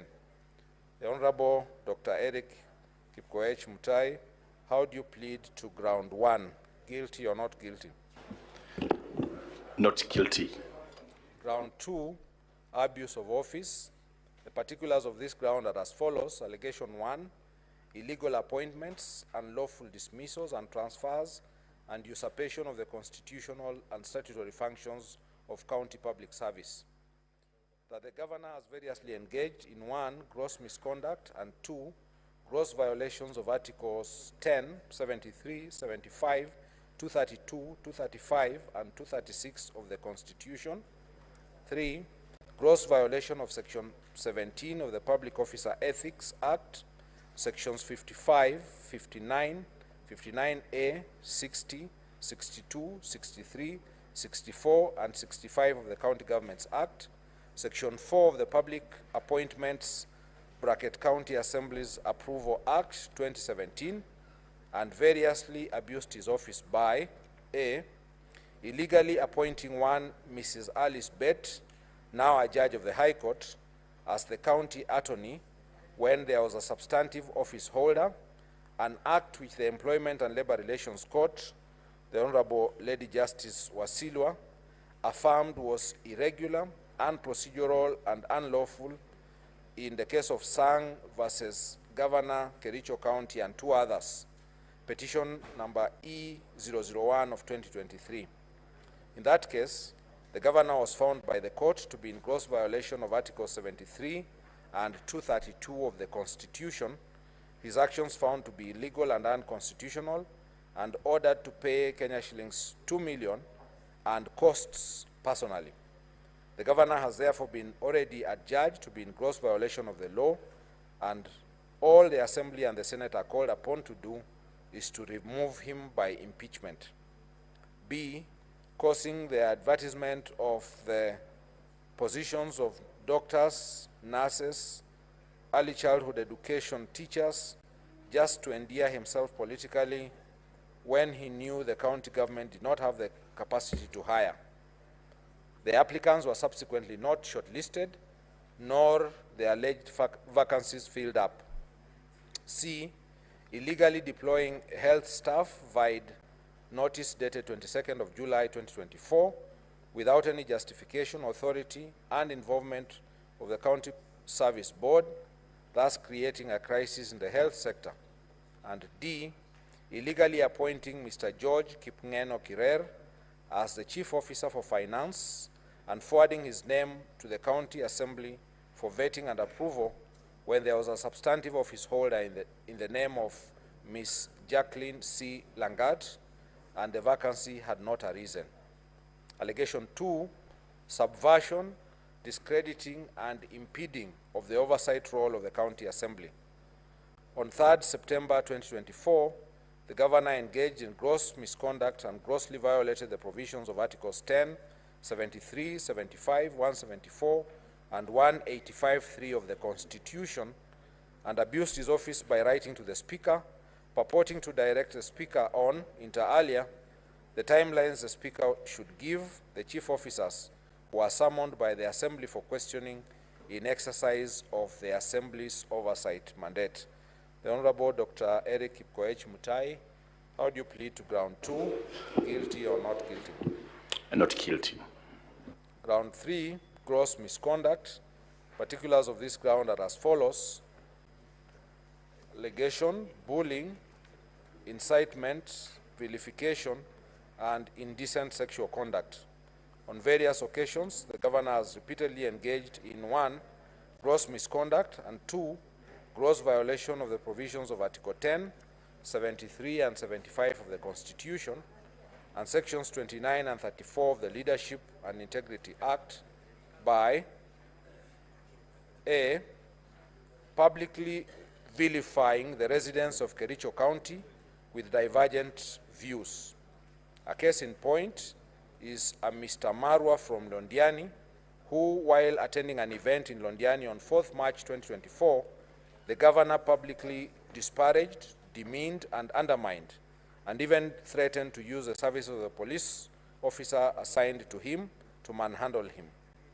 Similarly, on 24th of August 2023, the governor, while commissioning a renal unit and a bulk liquid oxygen plant at Kapkatet Sub-County Hospital, the governor openly vilified, slighted, and berated the Honorable Amos Birir, MCA Kapkatet Ward, who had not attended the event, describing him as mentally blind and stupid. B, further, on 15th of August 2023, while addressing the press to counter the findings of the ad hoc committee of the County Assembly on Londiani accident, the governor spitefully referred to the members of the said ad hoc committee as the funeral committee. C, the governor has been operating with impunity as though he is above the law. On the second day of his being sworn into the office, the governor led a mob to invade a private land owned by one Mr. Josiah Kiplangat Kogo within Kericho town and tore down the fence. The governor has since designated the subject land as an illegal dump site operated by the county government without the consent of the registered proprietor.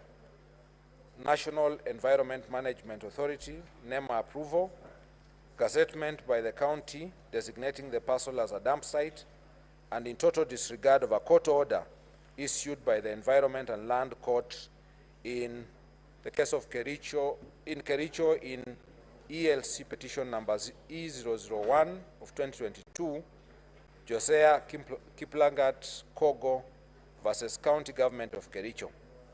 The governor has also obstructed the enforcement of the orders by the police administration. The actions are illegal, contemptuous to the authority and dignity of the court and the rule of law, unethical and demeaning the office the governor holds. Further, as a result of the illegal actions of the governor, the county was condemned to pay the costs. D, there are numerous complaints of governors' indecent and unnatural sexual behavior by female partners who accuse the governor of, for instance, forcing them to unconsented anal sex, dangerous and unprotected sex, etc. The governor has persistently intimidated, molested, harassed county officers who do not sing to his tune, leaving officers jittery and creating an atmosphere of fear, uncertainty, and despondency in the county, and thus creating a toxic work environment. This violates the provisions of sections 11 and 13 of the Leadership and Integrity Act 2012. F, the governor has persistently used divisive and unbecoming language which undermines the office he holds, contrary to Section 8 of the Leadership and Integrity Act 2012. G, the governor has violated Article 75(1) of the Constitution by drawing hefty allowances and a salary while failing to diligently report to work, to the huge detriment of the discharge of his mandate as a governor and the performance of his functions. H, the acts of the governor enumerated above have collectively brought dishonor and disrepute into the office of the governor in violation of Chapter 6 of the Constitution and the Leadership and Integrity Act 2012. The Honorable Dr. Eric Kipkoech MUTAI, how do you plead to ground 3? Guilty or not guilty? I plead not guilty.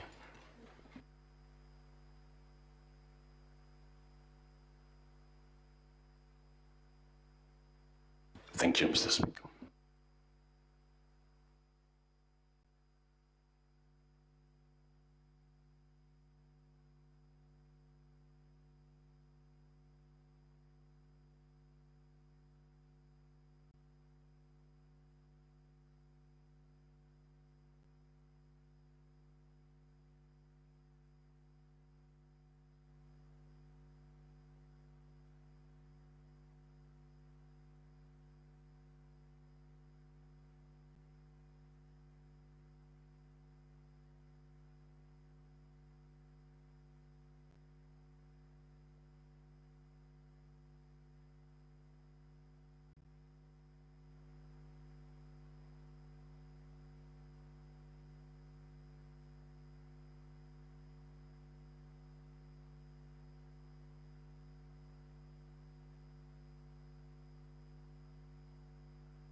Thank you, Mr. Speaker, sir. For record purposes, my name is Elias Mutuma, appearing for the County Assembly of Kericho. I have two applications to make on preliminary basis. One, Mr. Speaker, sir, and honorable senators, is that you will notice from the presentations and the charges read that one of our witnesses is a young lady who will be appearing before Senate to testify on instances of sexual exploitation, molestation, to the extent of being forced into anal sex by the governor. To protect the integrity of the witness, Mr. Speaker, sir, we have made an application to have this witness protected so that she's not exposed to the world. We have written a letter to the Speaker where we have disclosed her true identity, even attached a copy of her ID. We have no problem with the witness being confronted by the governor. So we are requesting the Honorable House to allow that witness to testify in an environment where the world is not watching or where the world is not able to identify who she is. To that extent, we can allow counsel and the governor to meet the witness prior to the testing so that to providing her testimony so that they are able to know who the witness is. That application, Mr. Speaker, sir, is made pursuant to Rule 28 of third schedule. The second application, Mr. Speaker, sir, is that on Saturday at around 6:45, we were served with a response from the governor, and we noted that they have raised two preliminary issues. One on whether this motion met the threshold, that is being supported by 2/3 of the composition of the County Assembly of Kericho, and secondly, of a purported order that barred the proceedings from taking place. We have taken the liberty to prepare an affidavit on just those two issues. We have filed that application. We have served the same to my learned friend, Mr. Katwa, and we have also taken time to prepare enough copies for all the senators. We humbly seek that that affidavit, dated 13th of October 2024, be deemed as properly on record. That is all, Mr. Speaker, sir. I thank you.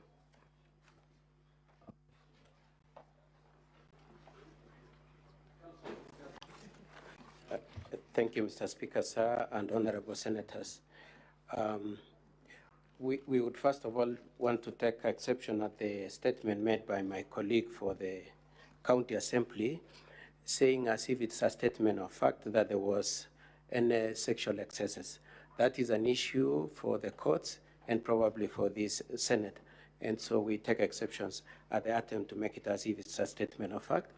For avoidance of doubt, we wish to say that there is no police report, there is no determination of that issue. Mr. Speaker, sir, I have 3 preliminary issues to request your audience on, Mr. Speaker, sir, and the Senate.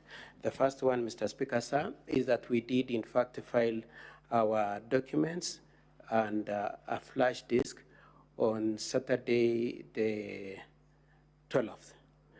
However, it turned out that they were not properly paginated, and we have done a properly paginated set of documents and properly arranged flash disk. We very kindly request and plead with you, Mr. Speaker, sir, and the Senate, to allow us to replace the improperly paginated document with a properly paginated one. The contents and the substance remains the same, and the same was served on my colleagues. May I say also that I have had occasion to have a word with my colleagues for the County Assembly, and the general understanding is that subject to your ruling, Mr. Speaker, sir, and the members of the Senate, we are in agreement that we are not contesting the affidavit that they have just introduced, the one dated 13th of October 2024 that my learned friend has referred to, and in exchange they are not contesting the replacement of the wrongly paginated bundle that we filed on Saturday, and we brought the corrected one on Sunday the 14th. Mr. Speaker, sir, other than that, I had indicated that we proposed to raise a preliminary objection to these proceedings, and we flagged out 3 issues we wanted to argue. Mr. Speaker, sir, I very kindly request for your audience on that application. The application to raise the preliminary objection is based on your Rule 14 and Rule 30, Mr. Speaker, sir, on issues of materiality and competence of the motion before you. I pray that you allow us audience on that preliminary objection. As my colleague has already indicated, they are aware of our preliminary objection and they are also ready to argue it. Mr. Speaker, sir, as an aspect of that application, we are aware that Rule 14 says that if you are to allow us to raise the preliminary objection, the time within which we can argue that a preliminary objection is 30 minutes. Mr. Speaker, sir, our preliminary objection, at least in our estimation, is very substantial. There is a rider in that Rule 14 that you can adjust the time within which it can be allowed.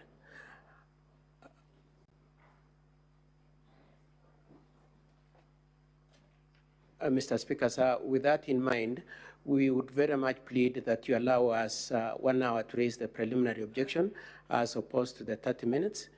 And if you must, Mr. Speaker, sir, we would pray that you don't, but if you must, we are prepared to forfeit part of the time subsequently allotted to us for purposes of cross-examination of the witnesses for the County Assembly and for presenting our evidence the 3 hours thereafter. Mr. Speaker, sir, I rest my case there. Counsel for yes, Mr. Speaker, sir. Just exhaust the 30 minutes first. And if at the end of the 30 minutes you still need time, you will make that application. Don't make it at this juncture. You will will now proceed to raise your preliminary objection. Right away, Mr. Speaker, sir. Yes, thank you very much, Mr. Speaker, sir.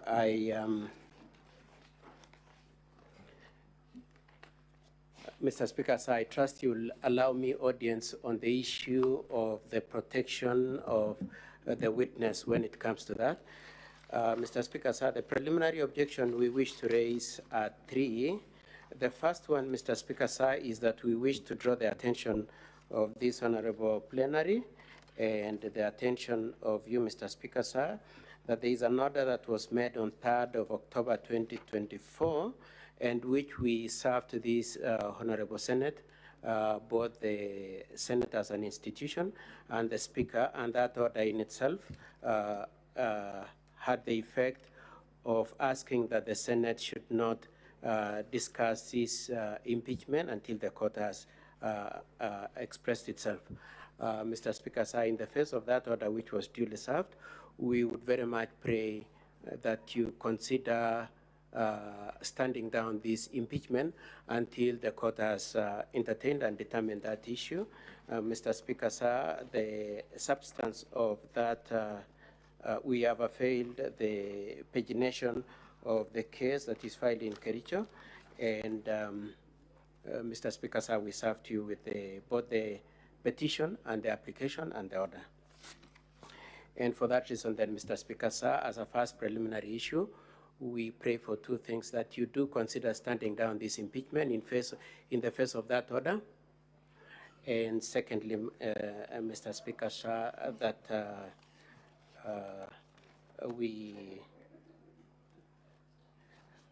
Mr. Speaker, sir, the second preliminary objection that I wish to raise is that it is our argument that this impeachment is not... Counsel. Yes, Mr. Speaker, sir. Or whatever you're saying is contained in your bundle.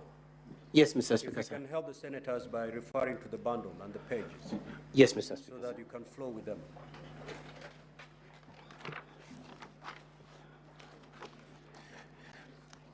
Mr. Speaker, sir, the bundle and the order that I am referring to is at page 387 of our bundle. It relates to Kericho Constitutional Petition number E011 of 2024. Dr. Eric MUTAI, Fathers County Assembly of Kericho, the Speaker County Assembly, Honorable Rogoñ, the mover of the motion, the Senate, and the Speaker. And the order is at page 387 to 388. Mr. Speaker, sir, yes, volume 2. My apologies. Counsel, talk closer to the microphone so that the senators can hear you. Honorable Senators, I am referring to volume 2, page 387 to page 514, which contains the filings in Kericho High Court, Kericho petition number E011 of 2024, Dr. Eric MUTAI, Fathers County Assembly of Kericho, the Speaker Kericho County, Honorable Rogoñ, the Senate as fourth respondent, and the Speaker as the fifth respondent. And the order is at page 387 to 388, and it states at paragraph 5 that pending inter partes hearing of the motion dated 2nd of October, an order is issued to restrain the Senate and the Speaker from receiving or acting or presenting to the plenary of the Senate or allowing for debate the Senate, allowing for debate at the Senate. No, honorable senators, can the counsel be heard in silence, please? Senator Allen, take your seat. If you want to consult, we have the lounge. It's empty as we speak. You may want to make use of it. Thank you, Mr. Speaker, sir. I will read again the order. The order, which is material to this session, says that pending inter partes hearing of the motion dated 2nd of October, an order is hereby issued to restrain the Senate and the Speaker from receiving or acting or presenting to the plenary of the Senate or allowing for debate at the Senate as a plenary or at any other Senate committee or discussing or making any decision or resolution in regard to the impeachment of the petitioner in regard to the impeachment of the petitioner, the governor, Kericho County, on 2nd of October 2024. That is the relevant bit of that, and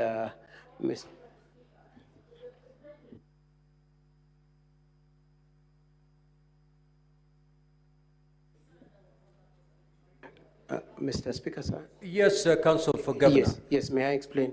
Yes. Mr. Speaker, sir, honorable senators, at the start of my presentation, I indicated that there is a first bundle that improperly paginated. There is a second bundle which definitely has that corrected pagination. I apologize for that.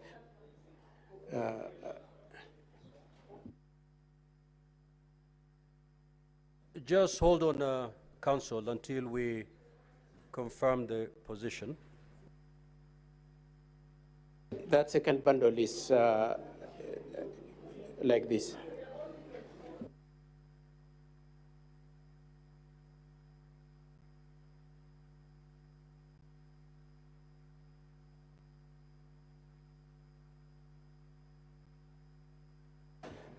Mr. Speaker, sir, can I use the first volume? It has the same order. Probably it's easier to track it in volume 1, page 23.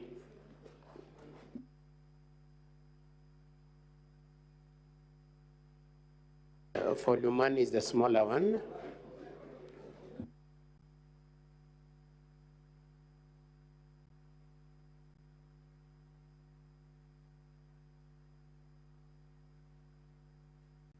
Yes, volume 1, page 23, please. So, Counsel for Governor, so that the senators can follow your arguments, indicate the bundle and the page. Then you proceed. Thank you, Mr. Speaker, sir. If we all have volume 1, the same order exists in volume 1 at page 23. And then the rest of the pleadings in respect to that motion is in volume 2, as I indicated, page, the corrected bundle, page 387 to page 514. Mr. Speaker, sir, I would like to move on to the second preliminary objection. The second preliminary objection. A minute, yes, I'm Counsel sorry. I'm sorry, Mr. Speaker, sir. Yes, Senator Roba.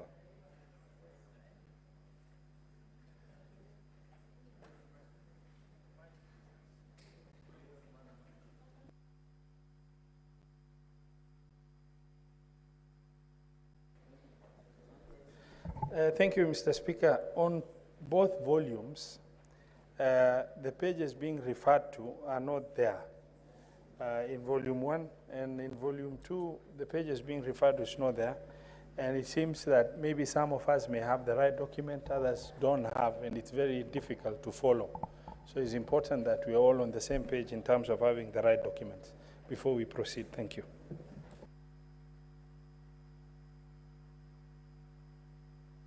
Senator Sifuna.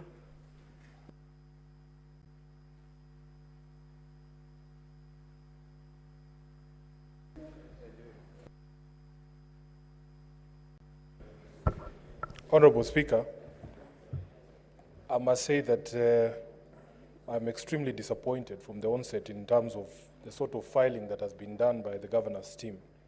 And perhaps at the inception of this hearing, all the parties need to introduce us to the documents they have filed. You need to be able to say, and I say this with the greatest respect because the Honorable Katwa Kigen is a litigation lawyer of no mean repute, but I must say that this is below standard because, Honorable Speaker, first introduce us to the documents you've filed. Say, my documents are colored, I think this is peach. I'm being told by the ladies that this is peach, Honorable Speaker, because the men should abstain from discussion. Proceed, Senator. Yes, Honorable Speaker, the volume that Council is referring to as volume 1 is in fact not paginated.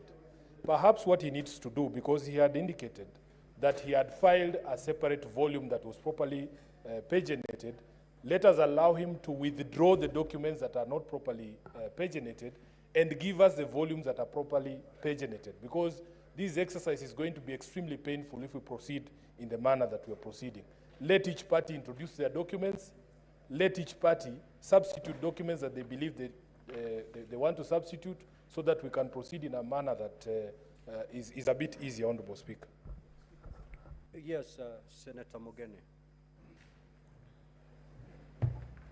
Yes, Mr. Speaker, I fully understand and sympathize with the agony that senators are, finding themselves in trying to get the pagination, but also sympathize with counsel. He has made records, I think about 8 bound copies for 67 senators. My copy, the one I have, is well paginated. He was making reference to page 386, 387. I seem to be having a properly paginated bundle, that is volume 2.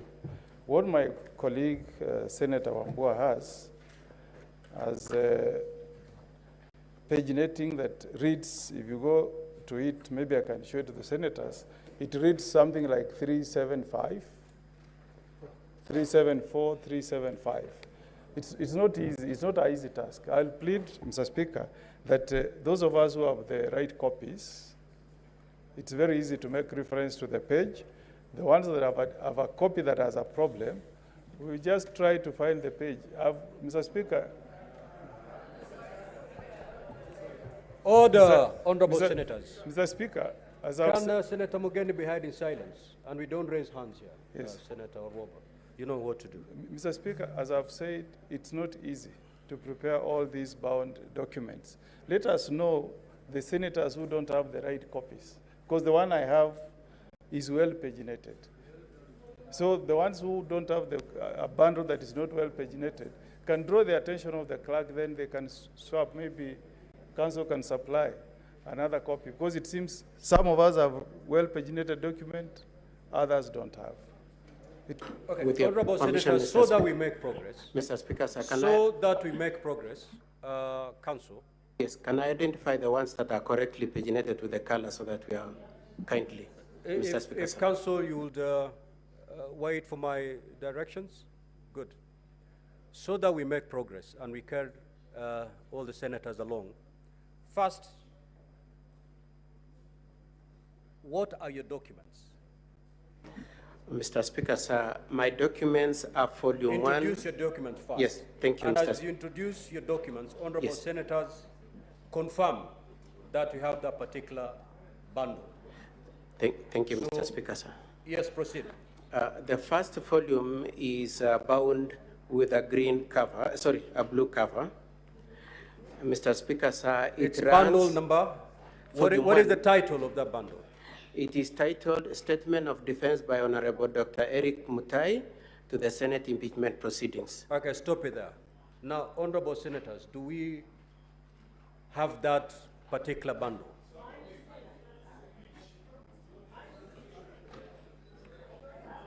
So, council, some have the same bundle, but it's in a different color.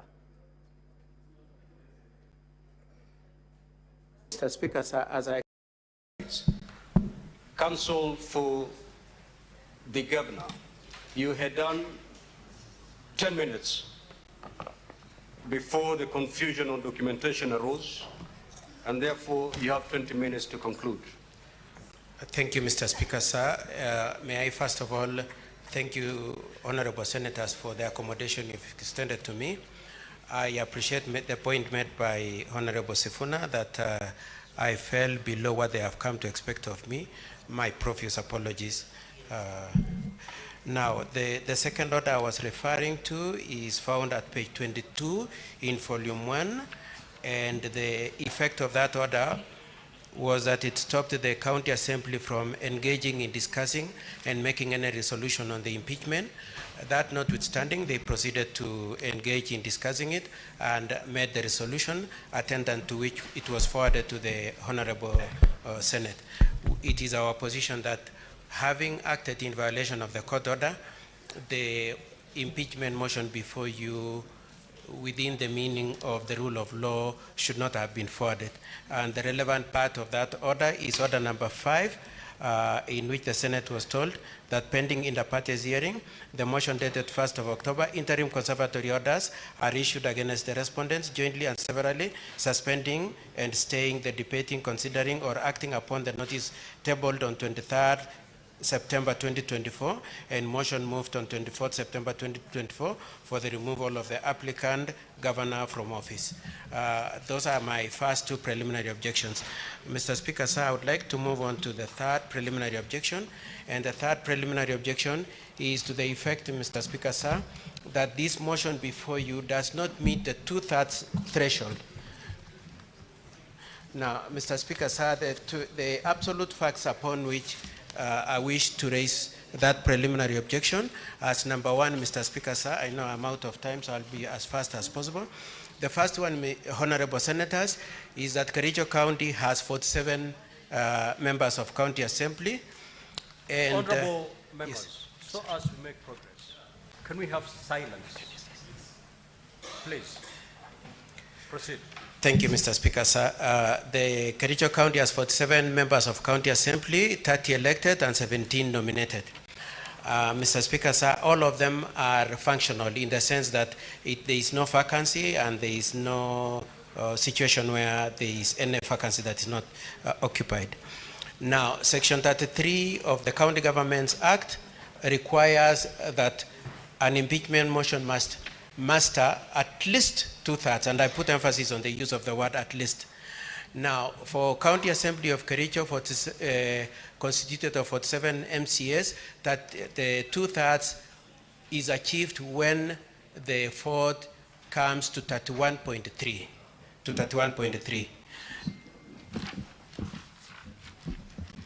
Thank you. I'm being asked to change the microphones. Now, in the case before you, Mr. Speaker, sir, and honorable senators, the impeachment was passed with a vote of 31 votes. And it is our argument that 31 is not the same as 31.3. If you combine the use of the word at least in Section 33 of the County Governments Act with the threshold being 31.3, when you scale down to 31 as opposed to 31.3, then you have immediately fallen short of the requirement of the statute requiring at least 2/3. Now, 16 of the county assembly members, as per the Hansard which you have been availed, Mr. Speaker, sir, and that Hansard is in volume 1, page 82 to page 161. Page 82 to 161 contains the answered proceedings of that day. And the significant pages would be page 160 to 161, at which the Speaker of the County Assembly then wrestled with the question whether 31 amounts to 2/3. He then goes on to say at page 160 that my position is fathomed by the fact that we have customarily and by practice since the inception of the devolution taken 1/3 of the members of this assembly, that is Kericho Assembly, to be 16, meaning the balance of the members being 2/3 is equivalent to 31. Mr. Speaker, sir, and honorable senators, I will show that on that, the Speaker of the County Assembly was very specifically wrong and misrepresented the facts. Now, Mr. Speaker, sir, having said then that it is only 31 out of 47 who voted. Senator Manzo and Senator Kajuang, let's hear the council in silence so that we make progress, please. With that in place, Mr. Speaker, sir, it is my argument that if the honorable senators were to abstract the argument for one moment, the provisions of Section 33 of the County Governments Act, if they were to abstract and imagine that you draw a line at the point at which 2/3 falls, you would be drawing a line at the point at which you are achieving 31.3. Now, if you come to 31.2 or 31.1 or 31, you have fallen short of the provisions of Section 33 saying it must be at least. It is our argument that this motion could only have succeeded if it had 31.3 and above. When it scaled down to 31, it immediately fell short of the provisions of Section 33 of the County Governments Act and Kericho County Standing Order number 74. Mr. Speaker, sir, I would also want to invite the attention of this Senate to the events that have happened previously in the County Assembly of Kericho. On the 20th of September 2022, as can be seen in volume 1, at page 34 to page 39, 34 to page 45, an impeachment motion was taken out against the previous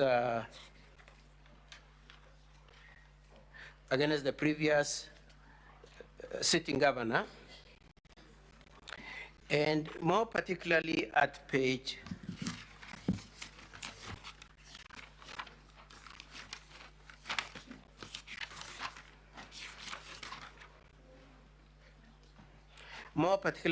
34,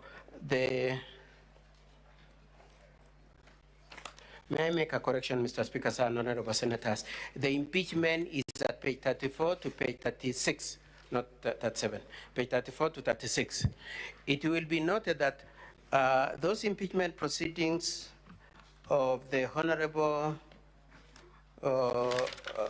previous governor that took place on the 14th May 2024, you will see 14th May 2014, 10 years ago. At paragraph 1, the Honorable Speaker then indicated that I wish to notify the members that there is a constitutional requirement and standing orders that for this motion to pass, there should be 2/3 of the members present in the House. So the clerk, before the motion is moved, kindly confirm that we have 32 members. It is clear 10 years ago that the Kericho County Assembly was very clear in its mind that any impeachment or the threshold of 2/3 requires 32 out of 47. I would like to cite another example that happened 2 years ago, and that is at page 37.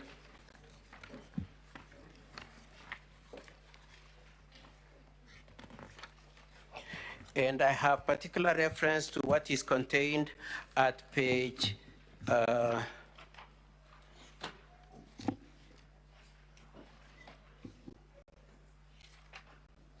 at page 42 of that bundle. At that page 42, Mr. Speaker, sir, and honorable senators, this was the election of a speaker, but not just any speaker, but this specific speaker, Mr. Speaker, sir. And in that discussion also, whether he could take office or not, it was discussed to this effect when it was being presided by the clerk. The clerk said, thank you very much, honorable members. Before we proceed to count the votes, I have very important message to communicate. Please note that the person shall not be elected as a Speaker of the County Assembly unless supported by 2/3 of the members of the County Assembly. 2/3 of 47, we need 32 votes or more. And that if we don't get that, then we'll have to repeat the elections.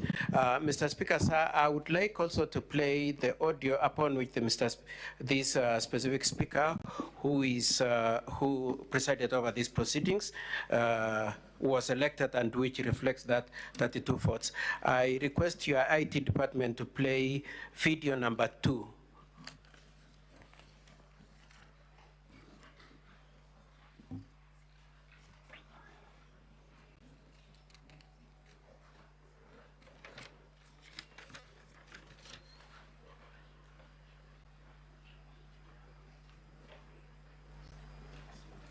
That's not video number 2. Video number 2 is with the speaker. I don't know whether they are playing video number 2 of.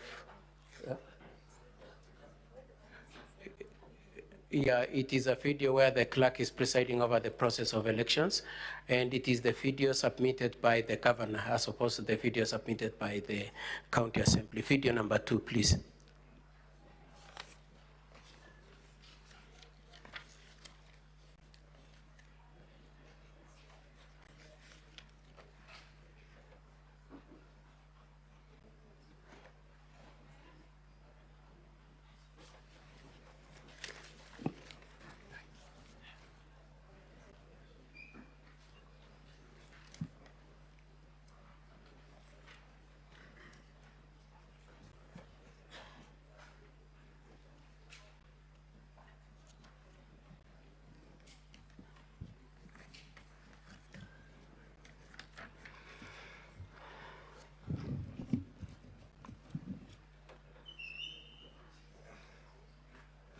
Mr. Speaker, sir, can I proceed and then we come back to the video when it's found so that we save on time?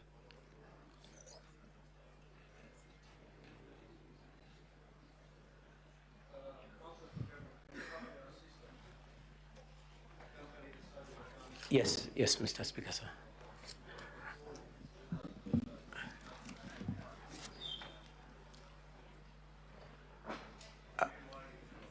I'm sorry, Mr. Speaker, sir, I didn't hear you. Yes, he's gone. He's just left. He's just left, Mr. Speaker, sir. Can I argue the other points and then I come back to it? Yes, thank you very much, Mr. Speaker, sir.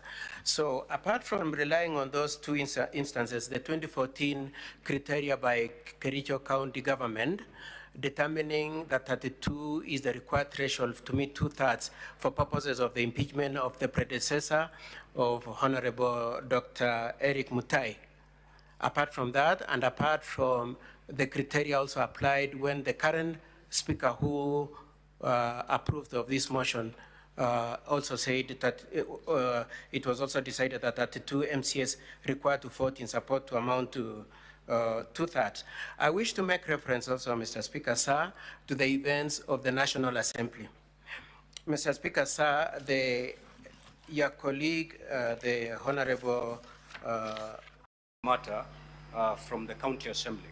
You have no problem the affidavit dated the 13th of October 2024 be admitted and be part of the record. I confirm, Mr. Speaker, sir, that I have no objection, and we have discussed both of us, and subject to the Senate and you, Mr. Speaker, sir, we were agreed that they accept our replacement documents properly paginated, and we will have no objection to the The application for, as far as the witness is concerned? We strongly object, Mr. Speaker, sir. But as I said, we have this restraint of the order, and we want to be very measured not to seem to be violating the order that we already have in our favor. Counsel for the County Assembly, you may now proceed to respond to the PO as raised by the Counsel for the Governor. Thank you, Mr. Speaker, sir, honorable senators, for the opportunity. The two preliminary objections are opposed by the County Assembly. To that effect, Mr. Speaker, sir, we will be asking you to allow a copy of the replying affidavit to be supplied to senators, because we will be making reference to the same. It is already with the Secretariat and marked as volume 8. If that can happen, Mr. Speaker, sir, with your permission, I could proceed. The two preliminary objections. Do you have that? Where is it contained? It is yet to be supplied, but it is with the Secretariat pending your ruling, Mr. Speaker, sir.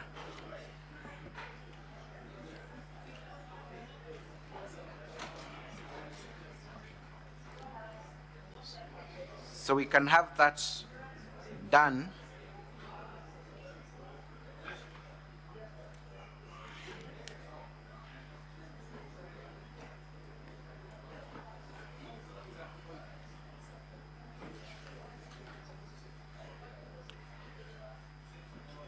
Which affidavit are you referring to, Counsel? Volume 8 of the Governor's, of the County Assembly's documents, Volume 8.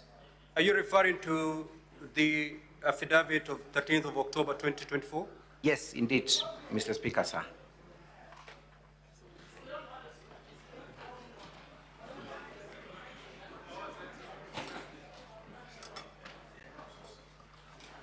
Is it contained in any of the volumes, or it's a standalone? It's a standalone volume titled Volume 8. So can the Volume 8 be made Volume available 8. to honorable senators? Yes. It's a standalone volume, Volume 8. I can confirm it is with the Secretariat, Very Mr. well. Speaker, sir. Just But I could proceed because I will not be making reference. You may proceed. Thank you. Mr.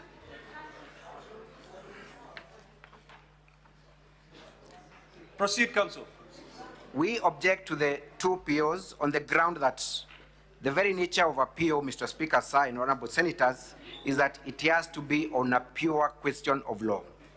What Counsel for the Governor is inviting you to do at this juncture is to consider matters that are disputed, matters of fact.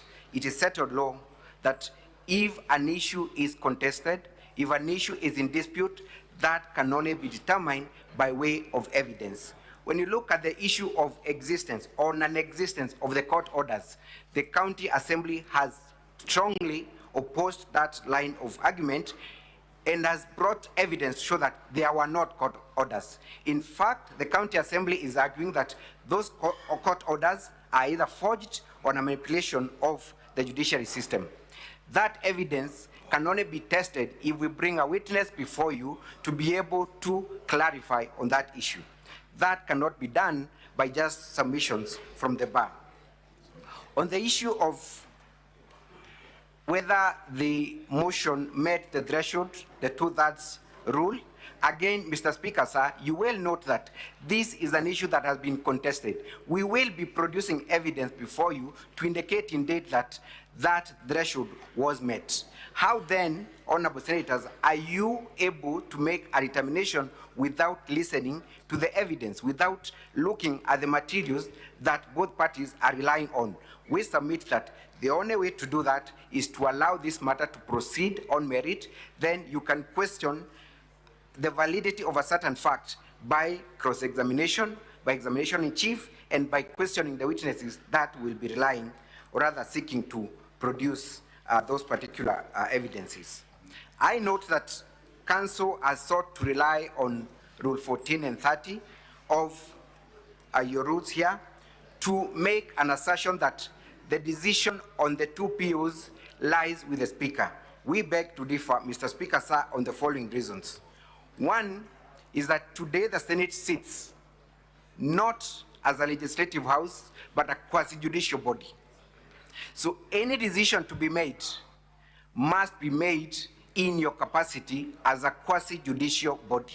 So the question then is, who is sitting to hear the matter of impeachment of the governor? Is it the Speaker or is it an individual senator?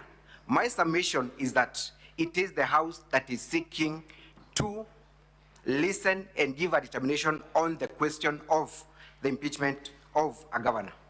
And judicial authority is usually aimed at settling a dispute between two parties. There are two ways of making that determination. One is on a technicality or on a preliminary basis. Two is through hearing on the merits of the case and making a determination. Either way, that decision can only come from the fact finder, from the judge, from the jury. So the invitation that the Speaker sitting in his capacity as a Speaker can make this determination means that the decision of impeaching the governor or not impeaching a governor shall have been made by the Speaker alone, who does not have the legal mandate to listen individually to an issue pertaining impeachment of a governor. On that basis, then, I invite my learned friend, Mr. Njenga, to take you through the merits of the two objections. Thank you, Mr. Speaker, sir.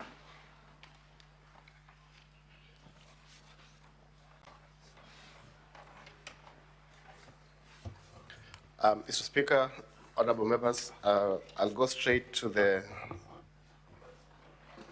objections because of time. In addition to the argument made by my learned friend, I invite the Honorable House, August House, to consider the import and purport of Rule 2 of the third schedule of the standing orders, which grants express jurisdiction to the Senate on two things: A, to investigate the matter, and two, to make determination on the particulars of the allegations. It is our submission that the power to make the determination, even on issues of law, remains always with the Senate, and it cannot be derogated by the application or by the interpretation of Rule 30. Rule 30 is clear. It's only on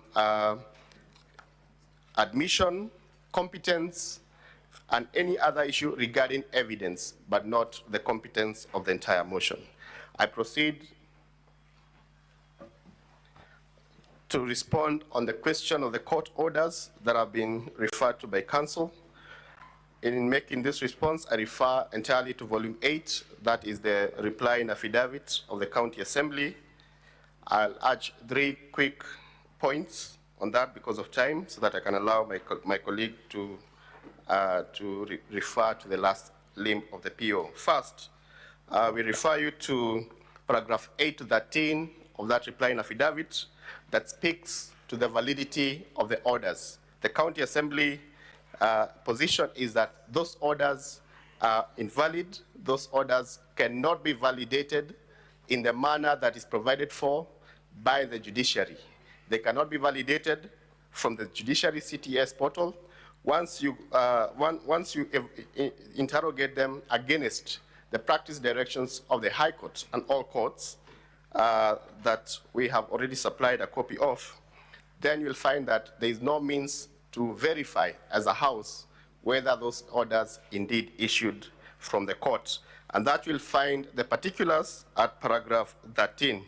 Interestingly, and we have annexed a copy of the said orders, you will see as annexed in our affidavit, you'll see, for example, the first order that purportedly issued on the 2nd of October when the motion was being debated before the House.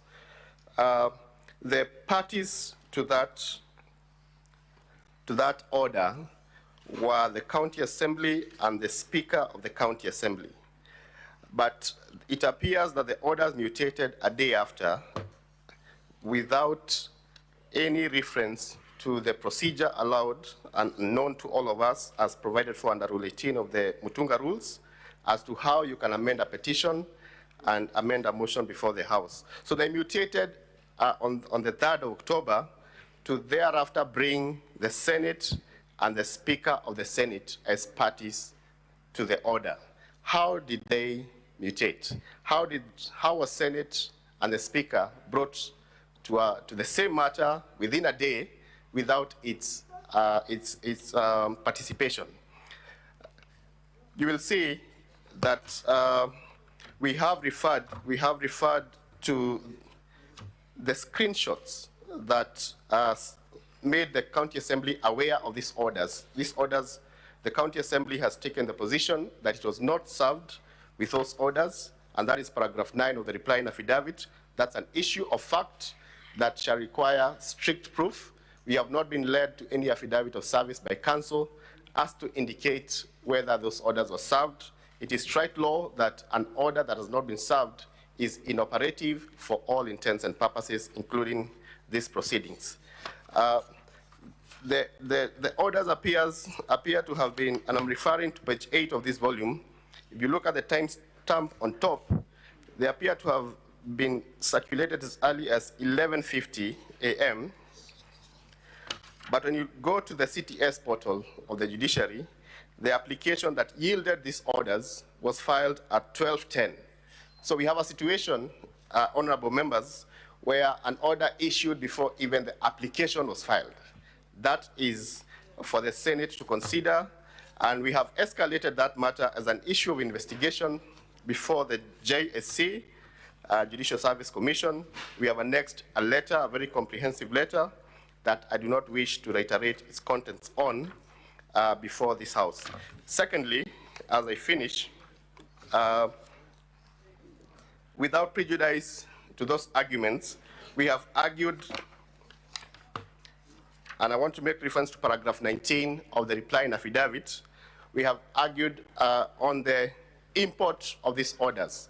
Are they applicable to the Senate to the intent of stopping the Senate from hearing these particular impeachment proceedings?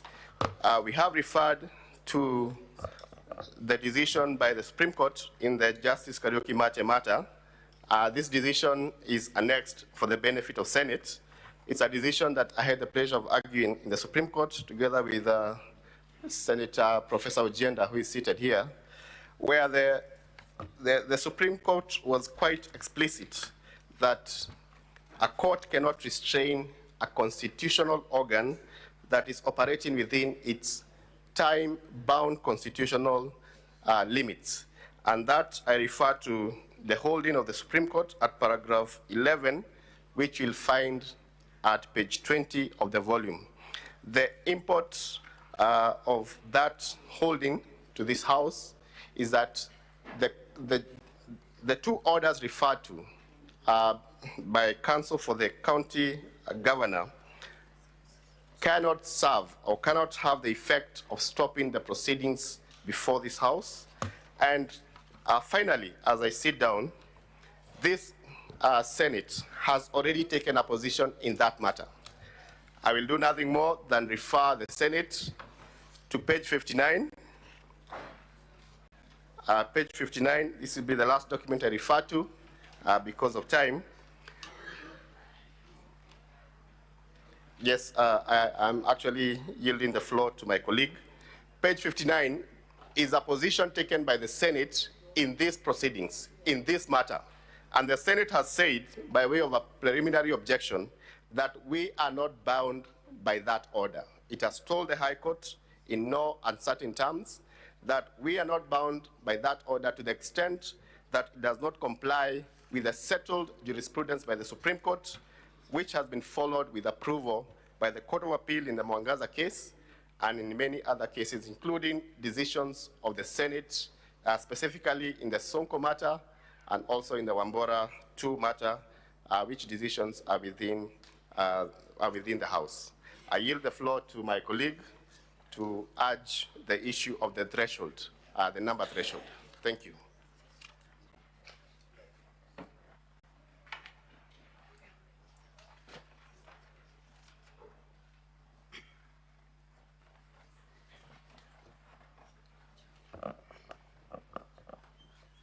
Mr. Speaker, sir, honorable members, for the record, my name is Hilary Kiplangat.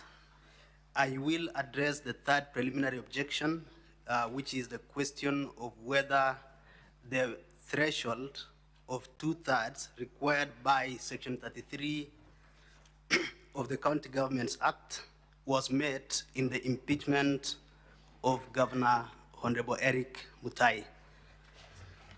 Mr. Speaker, sir, honorable members, Section 33 of the County Governments Act indeed requires the County Assembly to satisfy a threshold of 2/3 of its members to pass a motion for the impeachment of the governor. The controversy in this case, Honorable Speaker, is that 31 members voted in support of the motion, and in the humble submissions of the Speaker as per the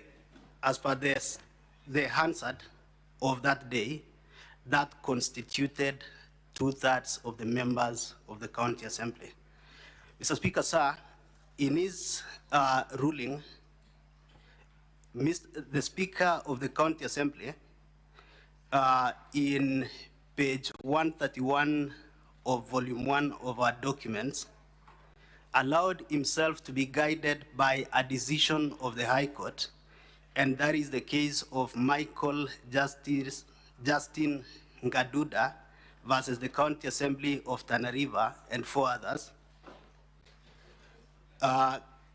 KELRC 1605, in which a judge of the High Court by the name Justice Manani had held that when it comes to matters rounding off, one rounds off to the nearest whole number. So, Mr. Speaker, sir, when it came to that determination, the Speaker of the County Assembly was guided by a constitutional position which had been determined by the High Court in that particular case which I have cited. Mr. Speaker, sir, that position that is volume 1 of our documents, page 131, you will find the ruling of the Speaker in which he cited the case of Justin Ngaduda versus the County Assembly of Tana River. Mr. Speaker, sir, the decision of Justice Manani is an application of elementary mathematical rule of rounding off, in which numbers are ordinarily rounded off to the nearest whole number. The same formula, Mr. Speaker, sir, has been applied in various other decisions of courts, and a case in point is the case of Adrian Kamodho Njenga versus Judicial Service Commission, which interrogated the composition of the Supreme Court in compliance with the requirements that no more than 2/3 of the same gender shall be in that appointive position. And in that case, Honorable Speaker, the High Court and the Court of Appeal were very clear that when it comes to rounding off, you round off to the nearest whole number. So the reigning jurisprudence which has been handed down by our courts is that 1 rounds off to the nearest whole number. In this particular case, honorable members and Mr. Speaker, sir, there are 47 members of the County Assembly of Kericho. To achieve 2/3 of 47, it will give you a number of 31.33. The nearest whole number to 31.33 is 31, not 32. That is in keeping with the jurisprudence which has been settled by our courts.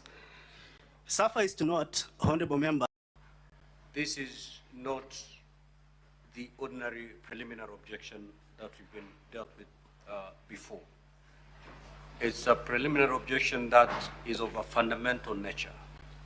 It may or may not terminate this proceedings. And therefore, as you make your intervention, have that in mind. I will start with Senator Edwin Sifuna. Honorable Speaker, allow me to put the question to Council for the... Senator for Meru. Certainly you cannot stand on a point of order because I don't see anything disorderly from the Senator for Nairobi. Just take a seat, Senator Sifuna, unless you're seeking for any intervention. Honorable Speaker, of course, the honorable member for Nairobi, Senator for Nairobi, is quite in order. But I was just seeking one guidance, Mr. Speaker, also looking at the time, maybe you can guidance on the number of minutes we can take on this, the senators, and also the how many minutes can one senator use on the floor, Mr. Speaker. Honorable Senators, if you strictly apply the rules of procedure, then you have 2 minutes. Proceed. And 2 minutes it is. Thank you, Honorable Speaker. My question goes to Council for the Governor. And Honorable Speaker, I would like to refer him to volume 1 of his documents. At page 7, Honorable Speaker, paragraph 20. There is an averment there, Council, that has been made by the Governor that in fact there was a holding of the High Court, and this is in reference to Malindi ELRC petition number E006. I don't know if we are together. Council, page 7 of the bundle at paragraph 20. Council, the volume number 1 of the Governor's bundle, page 7, for heaven's sake, Honorable Speaker, my time is being wasted by things that I've already said. Just proceed. Honorable Speaker, I'm referring to bundle volume 1 of the Governor's Senator bundle. Sifuna, you at can page only 7. repeat if I tell you to repeat. Thank you, Honorable Speaker. Council, you have presented the averments at paragraph 20A as a holding of the court, that in fact the paragraphs you have superimposed there were a holding of the court. Now, you are a lawyer of great repute, and reading a judgment you can ascertain what a finding of the court is as opposed to an analysis of the presentations of the parties. Honorable Speaker, the judgment referred to is at page 70 of that same bundle, exhibit number 1. And I want the Council for the Governor to confirm to this House that in fact, the paragraph quoted at 20A is not a finding of the court on the question of what 2/3 means and what should happen when there is a decimal. Honorable Speaker, I will refer you to paragraphs. He has quoted from paragraph 83, which cannot be a holding of the court. And in fact, the holding of the court should be at paragraph 86 of that judgment. Honorable Speaker, my question therefore to him is it proper for you to present an analysis of the case by the learned judge as a finding of the court? Honorable Speaker, that is the question I wanted to put to him. Senator Boni.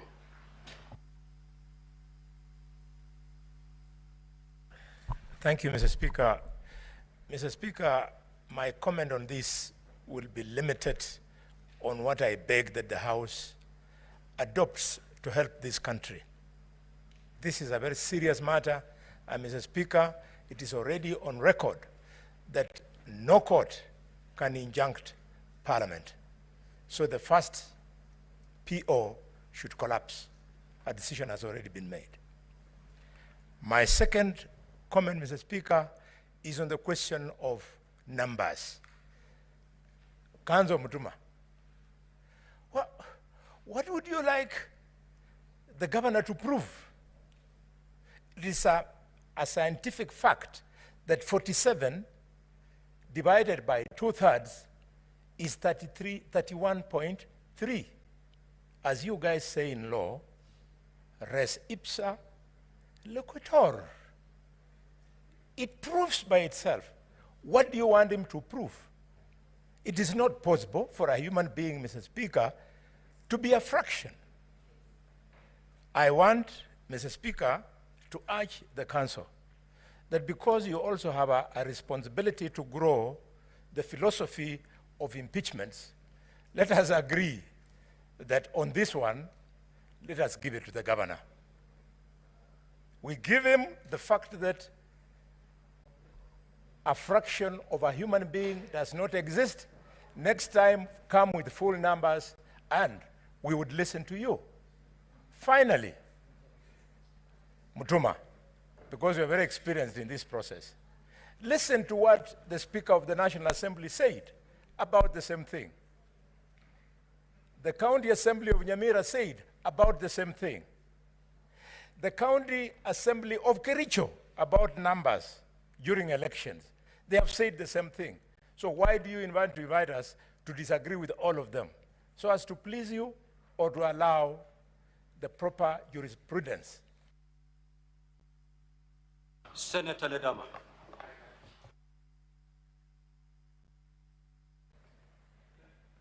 Thank you, Mr. Speaker. Mr. Speaker, I just want some clarity from the Council of the Governor.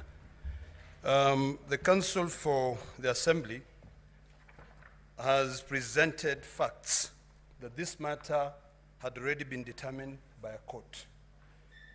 In their Volume 1, page 131, there's a finding of the court that when it comes to the issue of 2/3, it is not an issue where you determine the question of a human being being able to be fractioned, but rather a scientific. Are you then, in your submission, questioning, or rather, have you challenged, or has anyone else challenged that finding of the court in the matter of Michael Justin Dunda versus the County Assembly of Tana River? So that is a point that I'd like you to clarify, because this is a finding of the court. Number two on that issue is on the finding on the matter to deal with JSC, where the court, according to the facts presented by the Assembly, stated that you round off to the nearest whole number. What would be the nearest whole number in a matter which is 31.3? Is it 31 or is it 32? Thank you, Mr. Speaker. Senator Fernandez, Senator Samson Chirangi. Mr. Speaker, you need to protect me from the majority leader. Mr. Speaker, I want to agree with my colleagues. Just a quick comment is that in the history of this parliament, no one can injunct parliament. So I think on that aspect of injunction of parliament or court order before the parliament or the Senate, it does not hold water, and therefore I think I would advise the defense team of the governor to stop pursuing that line. Number two, and finally, Mr. Speaker, on the issue of 2/3, Mr. Speaker, my concern is on Section 33 of the County Governments Act and Article 181 on removal of governor. Mr. Speaker, and in the decision of Raila Odinga versus IEBC in 2013, the Supreme Court pronounced itself that when the process, and I want to extrapolate, when the process has taken off and it is time-bound, as envisaged in that ruling before the Supreme Court, that process is time-bound. So by the fact that you read the charges and the process is ongoing, when you look at rule number 16, rule number 14, and rule number 30 on the removal of a governor, the process is already ongoing and the train has left the station. So, Mr. Speaker, the question should be, if the process has already begun, as per Section 33, with the genesis of Article 181 on removal of the governor. Therefore, what happens, Mr. Speaker? I agree that in scientific proof that you cannot have a fraction of a human being. But also, for some of us who are not very good in mathematics, there is also principle of truncation. So, Mr. Speaker, you must balance both so that at the end of the day, we give justice to the county assembly and we give justice to the governor and any other person, including the people of Kericho, Mr. Speaker. So since the train has left the station, let us go ahead and listen to the merits and demerits of the case, then we determine. I submit, Mr. Speaker. Senator Kajwang. Mr. Speaker, the issue of limits of judicial authority on independent institutions has been settled. And I think we have seen some precedents that have been presented to us. Secondly, we need to make a distinction between procedural fairness and procedural technicality. Procedural fairness demands that the governor for Kericho has been accused of gross misconduct, and all sorts of allegations have been made against him. This is his opportunity to defend himself against those allegations. There should be procedural fairness as required in our Constitution. The other aspect is procedural technicality. And Mr. Speaker, you do recall that if we were to be obsessed with procedural technicality, in 1992, it is John Harun Mwau who would have been the president of Kenya, because he went to court and said he's the only one who presented his petition in a foolscap rather than on an A4 paper. Mr. Speaker, the ruling that has been referred to by both parties, we are getting different interpretation. On this matter, we should not go with Rule 30. Rule 30 empowers the Speaker to make a decision. Mr. Speaker, I want to encourage, the way we did in the case of Nairobi Governor Sonko, there were affidavits that were sworn by MCAs that discredited the outcome of the vote. The Speaker ruled that let's allow all parties to prosecute their case, and then the senators sitting as a jury would make a decision on the ultimate day of voting. I would propose and I would urge, Mr. Speaker, that we do not refer to Rule number 30, but allow the House to proceed and ensure that there is procedural fairness in the matter of Kericho. Senator Kathuri.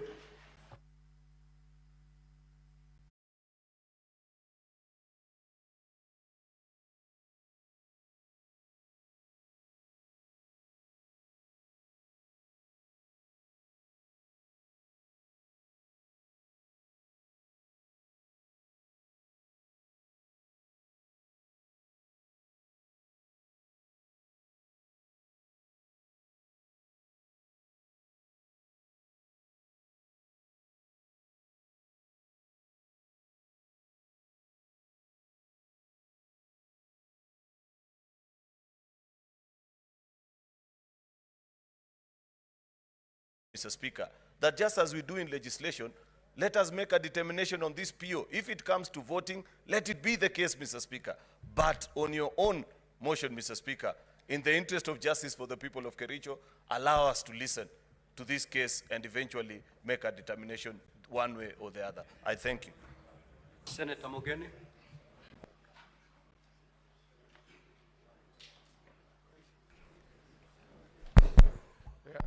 Thank you, Mr. Speaker.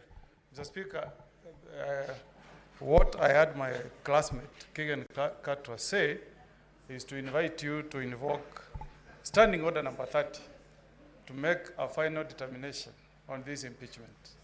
It is the rules of procedure, not standing order. Okay, yeah, under, I think, the third schedule, under the rules of procedure. Mr. Speaker, my understanding is the moment an impeachment lands on the floor of the Senate, it becomes the property of the jury, who are the senators. If these proceedings were being conducted by a special committee of 11 members, Mr. Speaker, you will never be invited to make a determination on the issue of whether a two-thirds was reached. That decision will be made by that committee of 11. By extension also, Mr. Speaker, the right people, the right person or persons to make a determination as to whether the threshold of two-thirds was reached during impeachment is the House sitting as Senate. I don't think, Mr. Speaker, you'll be setting a right precedent for you to take that power away from the elected senators. Council can invite senators to listen to that issue and make a determination. But I don't think, Mr. Speaker, sir, it is right for you to be asked to make that determination as our Speaker. And I agree with those who have spoken before me, Mr. Speaker, that precedent has been set. During the Sonko hearing, Mr. Speaker, similar matters arose before us, Mr. Speaker, on issues of quorum. But the Speaker then ruled that those issues be argued as part of the defense of Governor Sonko. And then the senators make a determination. I invite you to be extremely reluctant, Mr. Speaker, to take a seat where you will be sitting as a jury and making a determination to either acquit or convict the governor for Kericho. That is a mandate reserved for us senators. Senator Rober.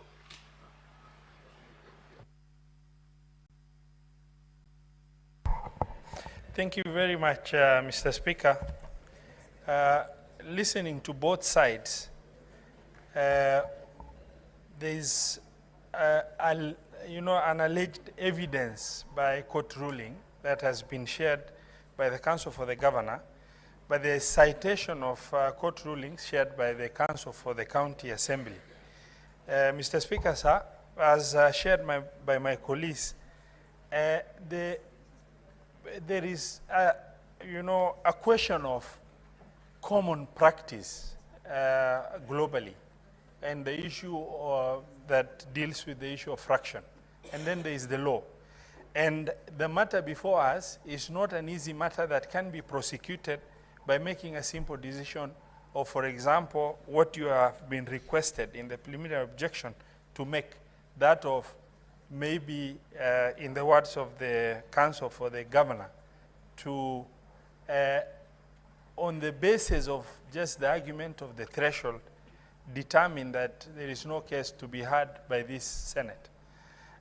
It is important that Senate sitting as a jury and a quasi-judicial setting to make that decision themselves, so that it also becomes other precedent-setting cases, as mentioned by various colleagues of mine in the House, of cases, governors appearing before this same Senate. Can you allow this Senate to make that decision by way of voting, so that it becomes also another precedent-setting rule, rather than taking the burden of making a decision that the people of Kericho are expecting, the issue before the Senate to be really listened to and adjudicated over by the entire Senate as to. Senator Muma.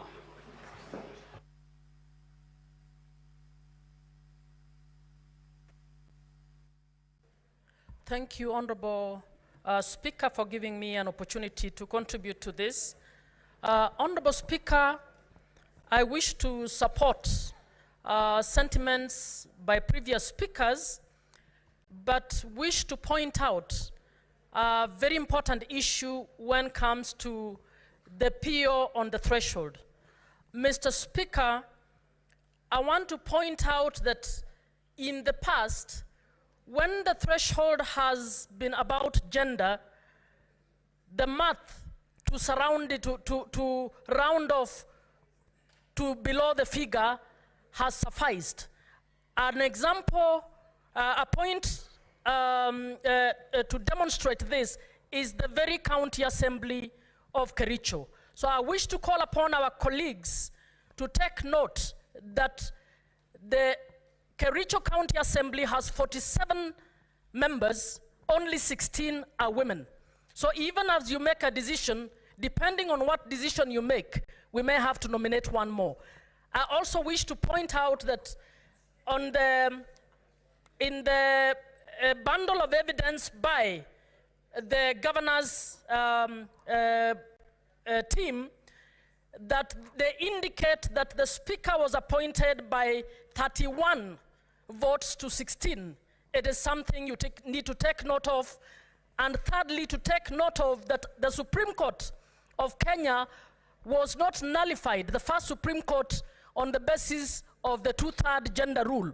In fact, it was rounded off and actually allowed to sit even though it had not reached the threshold of 2/3 gender. So please consider all these, and let's not be, when it is a gender issue, we conveniently can round it off the other way, but not on the other. Senator Newton. Thank you, Mr. Speaker. I also stand to give my contribution to the effect that, as all those that have spoken before me have said, that the matter, the number one, has already been settled, and I need not address it, Mr. Speaker. Mr. Speaker, about rounding off numbers, this is something that we were taught in the first lessons of numeracy when we went to school.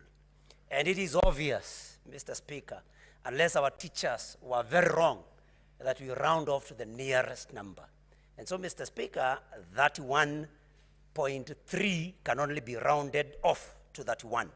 And so, Mr. Speaker, I support the argument by the Council for the Assembly that then the Assembly was properly constituted, Mr. Speaker.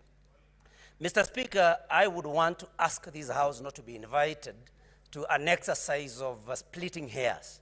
We should not be sitting here arguing whether we should round off to the nearest number or not, because that is something, like I've said, that was sorted out many, many years ago during our numeracy lessons, Mr. Speaker.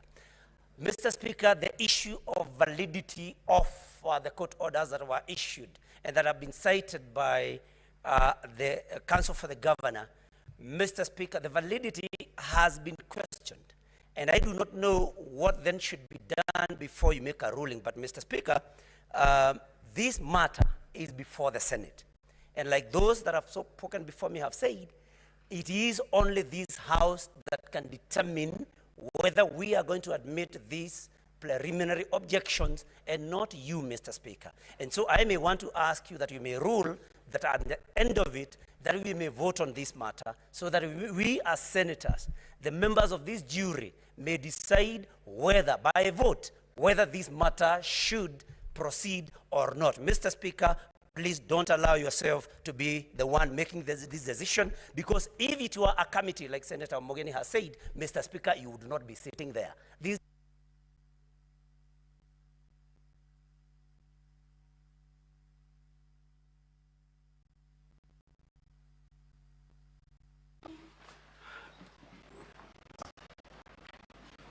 Now, honorable senators, it is now 1:15, and having concluded the business for which I extended the hours of sitting, pursuant to Standing Order 34-2A, the Senate stands adjourned until today, 14th of October 2024, at 2:30 p.m.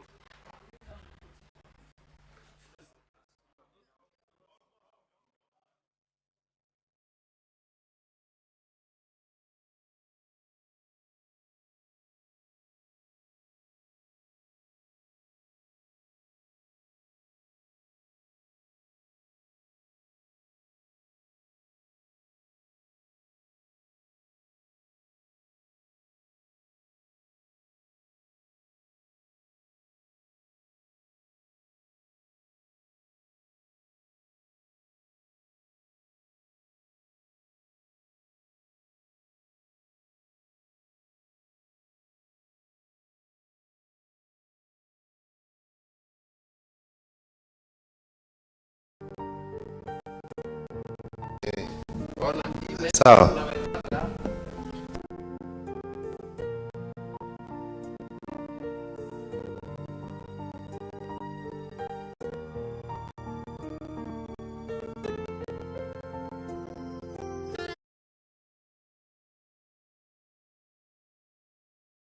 MUTAI, the governor of Kericho County. Now, honorable senators, will proceed with the interventions on the preliminary objections that have been raised by the parties.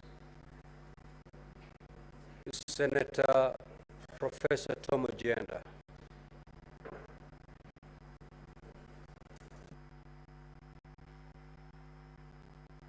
Mr. Speaker, Mr. Speaker, I wish to address a few issues on the preliminary objection that has been raised before this House this morning. Mr. Speaker, there are two issues. The twin issue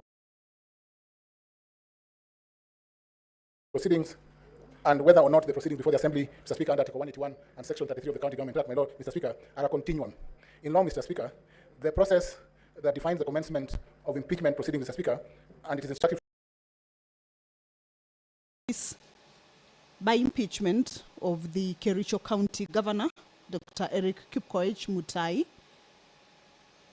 This is the proceeding that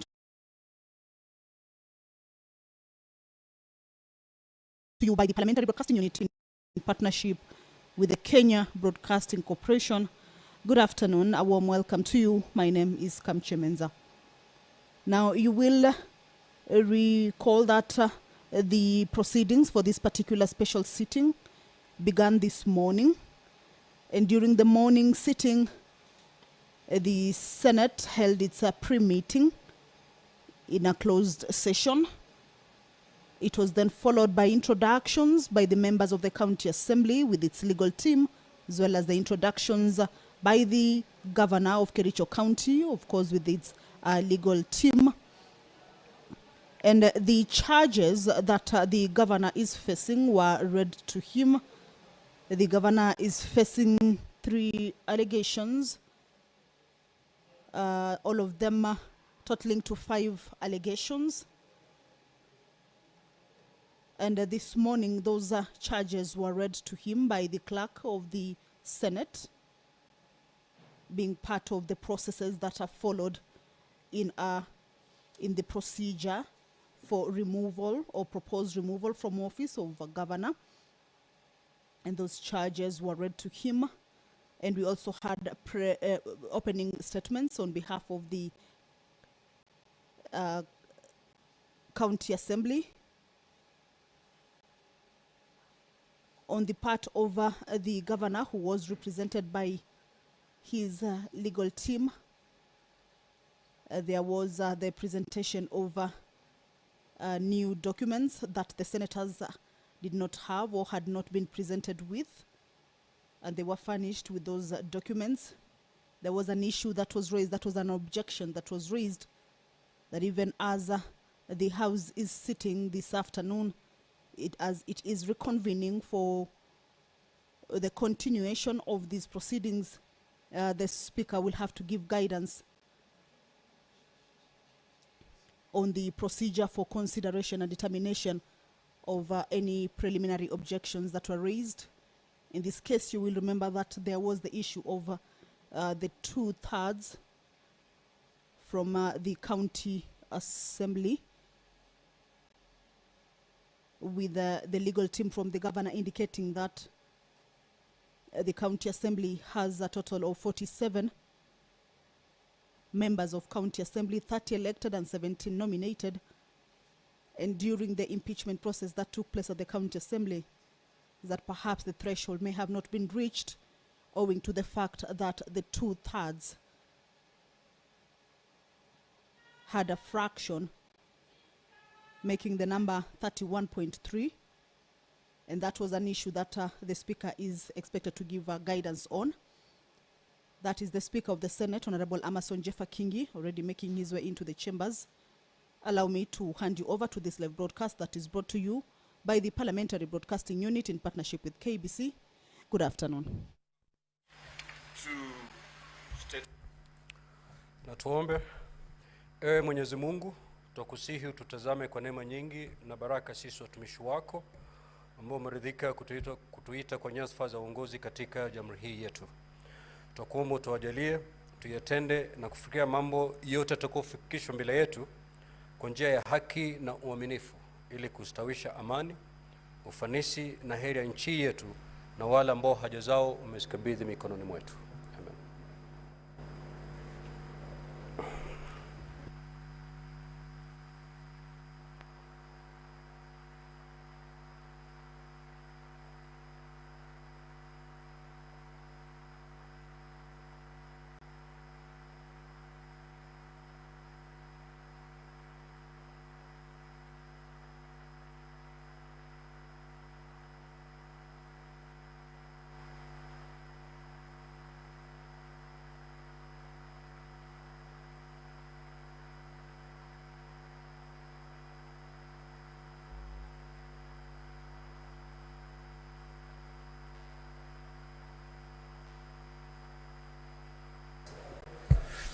Clerk, do we have quorum?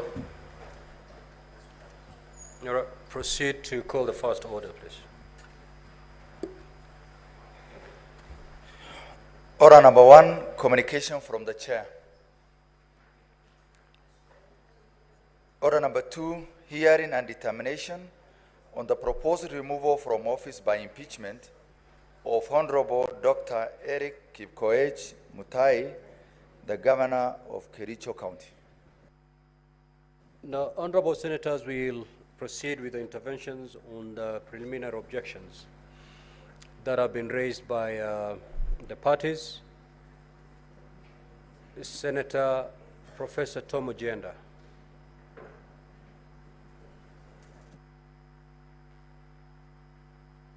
Mr. Speaker, I wish to address a few issues on the preliminary objection that has been raised before this House this morning.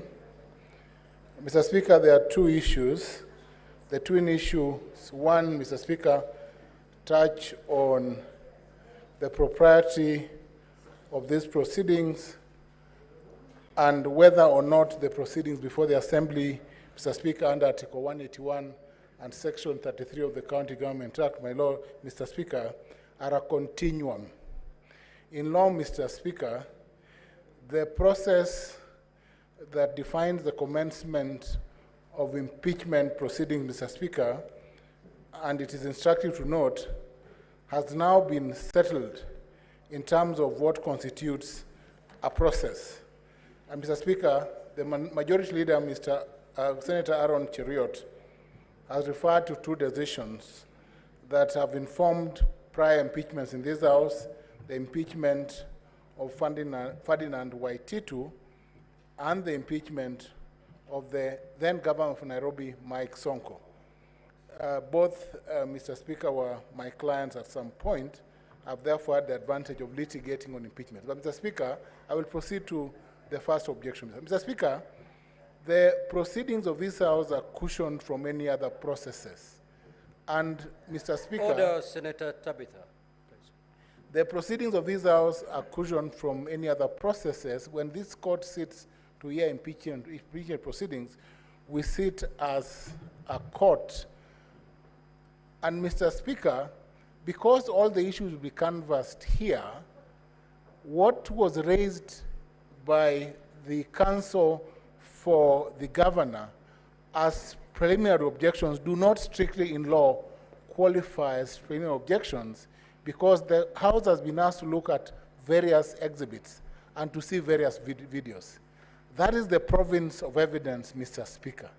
On that account alone, the preliminary objections will collapse, because there are two interpretations of the whole number in the Nkadude case, Mr. Speaker, and in other decisions. This Senate would have to sit and consider all the submissions from parties to arrive at a proper finding as a jury at the end of this process and when witnesses are called.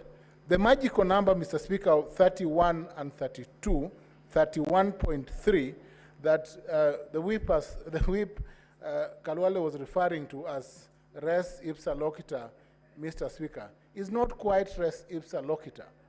The facts are not obvious because the interpretation and the tilting of all numbers between 31 and 32 are matters of evidence and presentation before this House. And that we have seen from the submissions by the County Assembly and from the other side.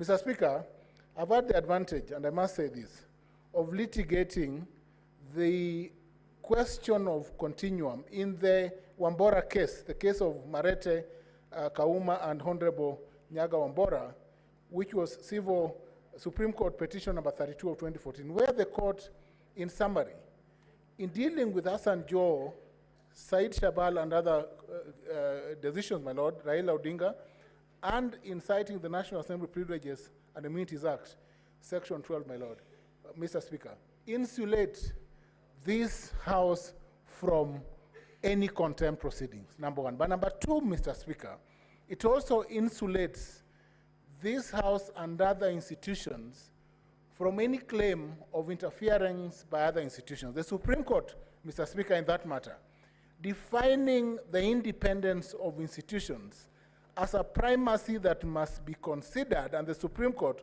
holding our petition in 2014 on the basis, Mr. Speaker, that a House, this House cannot be injuncted by a court.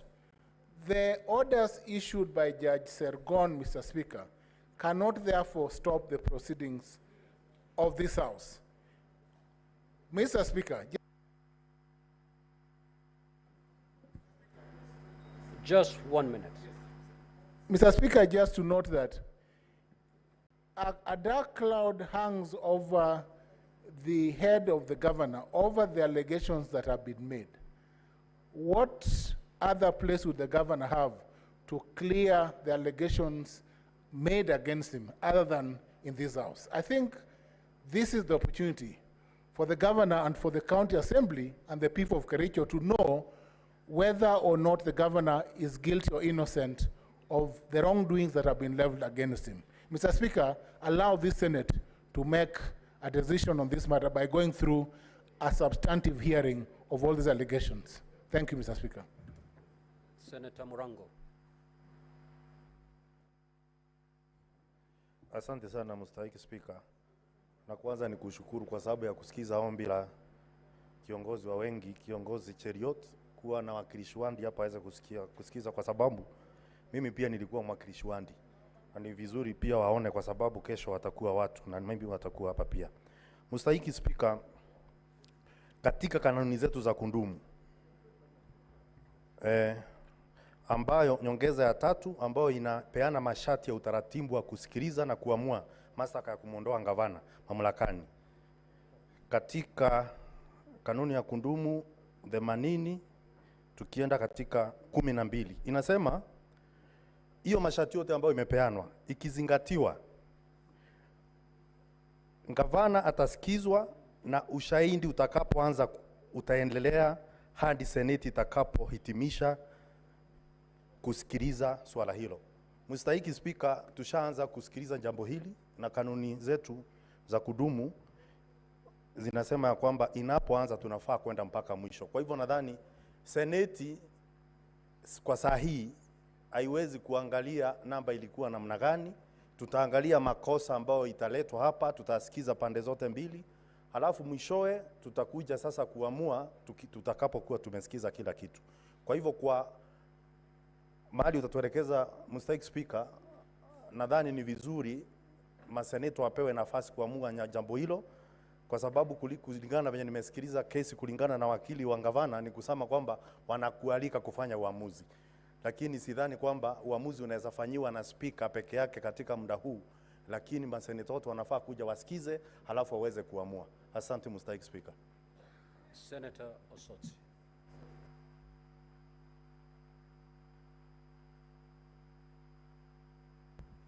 Thank you, Mr. Speaker. Mr. Speaker, indeed, listening to my colleagues, we are confronted with a very important decision to make. on how we are going to dispense with a preliminary objection, because the matters raised in the preliminary objections are very weighty from both sides. And I want to agree with the senators who have said that Rule 30 does not apply in this case. It is the senators to make a determination. So, Mr. Speaker, I want to dissuade you from applying Rule 30, and instead let the senators exercise their constitutional right to determine whether the PO stands or not. And looking at the numbers, Mr. Speaker, I want to pick from Senator Muma, who talked about the numbers of women in the county assembly. I think we would need to get some wisdom or a communication from IBC, because from my experience, I know IBC has been doing rounding off. They round off to the next human being. So when we talk about 31.3, I think the next number is 32. That is what IBC has been doing. So I think we need to look at this matter very critically and decide through a vote on how we want to proceed. And if the decision is in support of the governor's preliminary objection, Mr. Speaker, then the whole matter collapses. And that's the position of the law, because it would not make any sense for us to proceed with a matter of this nature if the PO collapses, if the PO succeeds. So, Mr. Speaker, I want to dissuade you from applying rule number 30, but allow the members to make a determination through a vote. Senator Chute. Honorable Speaker, I am not a lawyer. I've been in business for many years. And if you look at what is happening in business circles, you will find that a shopkeeper writes 999, price of 999. Why are they doing this? It's because they want to attract a customer. The price can be 1,000, but he wants to attract a customer, and he puts 999. Referring you to Section 33 of the County Government Act, it clearly says minimum of 2/3. Honorable Speaker, the County Assembly of Kericho should go back and get 32 people, 32 Senate members of County Assembly, and come back to the Senate. Honorable Speaker, you know, we are not here to sacrifice the governor of Kericho. We need to protect each and every person.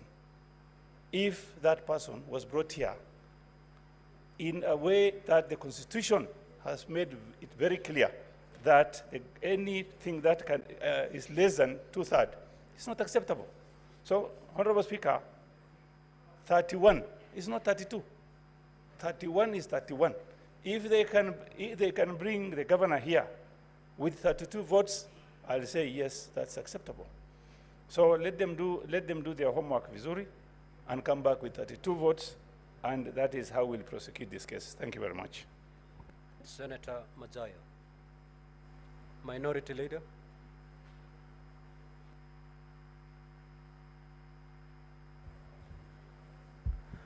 Asante mstahiki Spika. Mstahiki Spika, jambo la kwanza kwa hivi sasa ni kwamba watu wa Kericho wanaketi wakijua kwamba gavana wao ama kesi yao hivi sasa iko ndani ya Senate. Bwana Spika, hii hoja ambayo iko mbele yetu ya aidha kuweza kusimamisha kusikiza kesi hii ya mstahiki gavana ama kuweza kuimaliza wakati huu iko mbele ya Senate. Bwana Spika, tumekuwa na mifano tofauti tofauti ambayo imekuwa hapa ndani ya bunge la Senate. Nikikumbuka kulikuwa na kesi ya Mheshimiwa Sonko aliyekuwa gavana wa Nairobi. Kitu kama hichi kilitendeka, lakini Senate iliamua ya kwamba itasikiza kesi yote kwa ujumla, alafu mwisho ndio itaamua. Nataka tuchukue mkondo huo ambao uliwekwa wakati ule na bunge hili. Nyumba ni hii. Masenators wamegeuka, wengine sio aliokuweko, lakini wale ambao wako hivi sasa wanaweza kufanya kama vile ambavyo tunasema kule nyumbani ya kwamba maji hufuata mkondo. Kwa hiyo hivi sasa tuko na mkondo ambao tuliweka ndani ya bunge la Senate, ya kwamba kitendo kama hichi kitendeka, alafu wakileta kama hiyo preliminary objection, wacha iwe mojawapo ya zile sababu ambazo tutasikiza hii motion ambayo iko mbele yetu hivi sasa. Kwa hiyo Bwana Spika, nataka kusema tu ya kwamba turuhusu ya kwamba kesi hii ambayo iko mbele yetu iweze kuendelea, tuweke hii preliminary objection kando kidogo, ili tuweze kuichukua pamoja na hizi zingine kama vile tulifanya mfano wa Mheshimiwa Sonko. Asante Bwana Spika. Senator Mutinda Tabitha.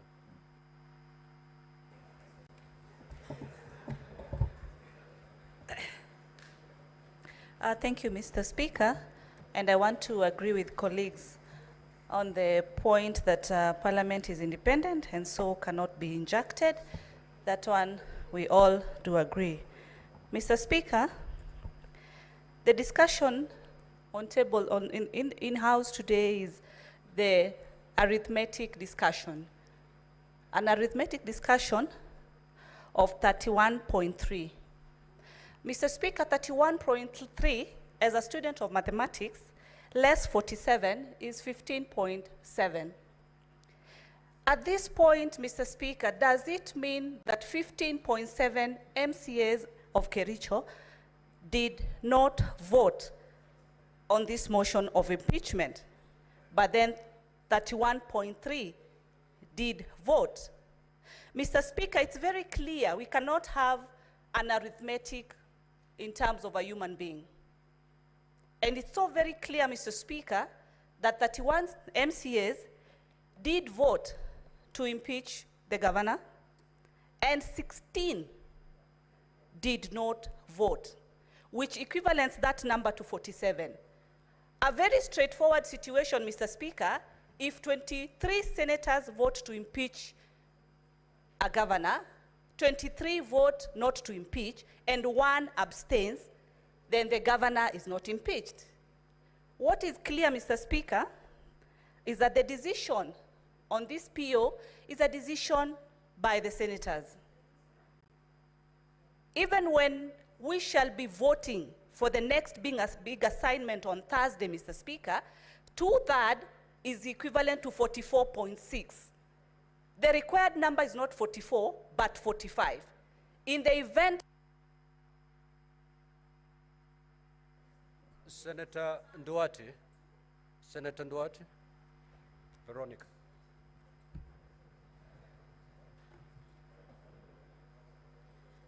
Honorable Speaker, thank you for the opportunity to contribute to the issues at hand, the preliminary points that have been raised, and application. At the very onset, Mr. Speaker, I would encourage you not to take the bait of having to determine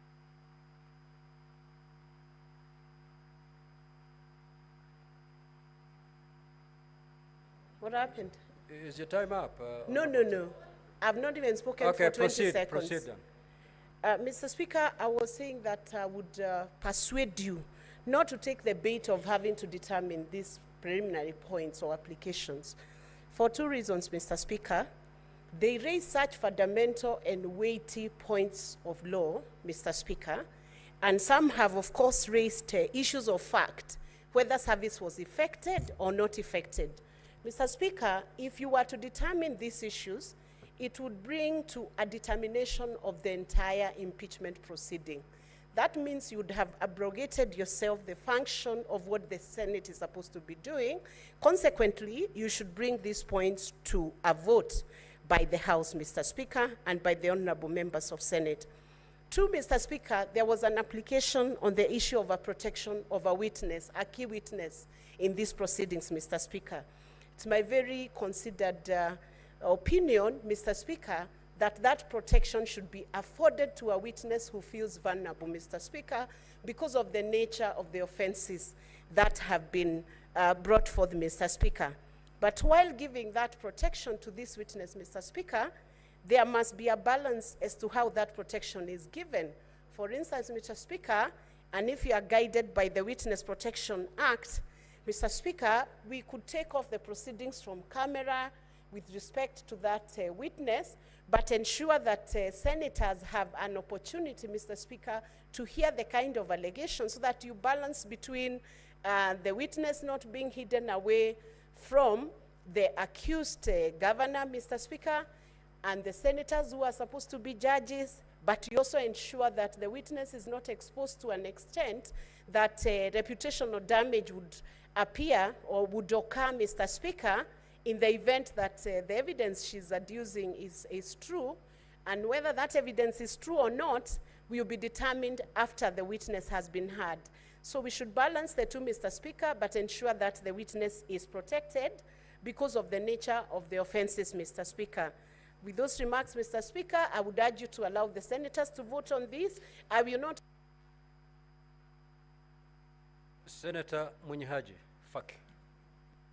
Asante Mheshimiwa Spika kwa kunipa fursa hii. Kimsingi ni kwamba mawakili wa gavana wanataka masuala haya yaamuliwe kabla ya kusikizwa kwa mashtaka ambayo yameletwa hapa na Assembly ya Kericho. Mheshimiwa Spika, tukiangalia bunge la Senate linapokaa kuangalia masuala ya impeachment ni kama mahakama, na katiba yetu inasema katika kifungu cha 159 ni kwamba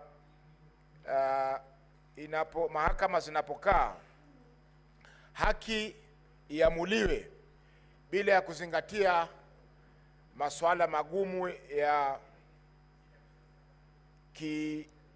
procedure na vile vile pia kiteknikali. If I may read it in English, Mr. Speaker, is that justice shall be administered without undue. Senator Faki, choose the language you'd wish to for the make benefit of the samani, Mheshimiwa Speaker. You started in Kiswahili, proceed in Kiswahili. Sasa samani, Mheshimiwa Speaker. Kwa hivyo na Mheshimiwa Speaker, swala lililoko mbele ya bunge hili la Senate ni kwamba Seneti iamue masuala ambayo yamefikishwa mbele yake bila ya kuzingatia mambo ya kiteknikali, kwa sababu tunapozingatia mambo ya kiteknikali tutapoteza ile fursa ya kuweza kutenda haki ya kimsingi. Jambo la pili, Mheshimiwa Speaker, ni kwamba bunge la Senate linapiga kura kutokana na masuala ya delegation. Kwa hivyo hili ni swala ambalo linaathiri counties, na kwa masuala yote yanayoathiri counties uamuzi huwa ni wa kupiga kura wa zile delegation 47 ambazo ziko katika bunge hili. Kwa hiyo Mheshimiwa Speaker, swala la wewe kukata kwamba swala hili halikutimizwa ama swala la quorum halikutimia katika bunge la Kericho, bunge la kaunti ya Kericho, Mheshimiwa Speaker, hapo utakuwa umekeuka katiba na vile vile pia umekeuka kanuni zetu za bunge hili ambapo zinasema kwa masuala ya uamuzi iwe ni kwa sababu ni masuala ya delegations ambazo ziko katika bunge hili. Asante sana Mheshimiwa Speaker. Senator Keroche Tabitha.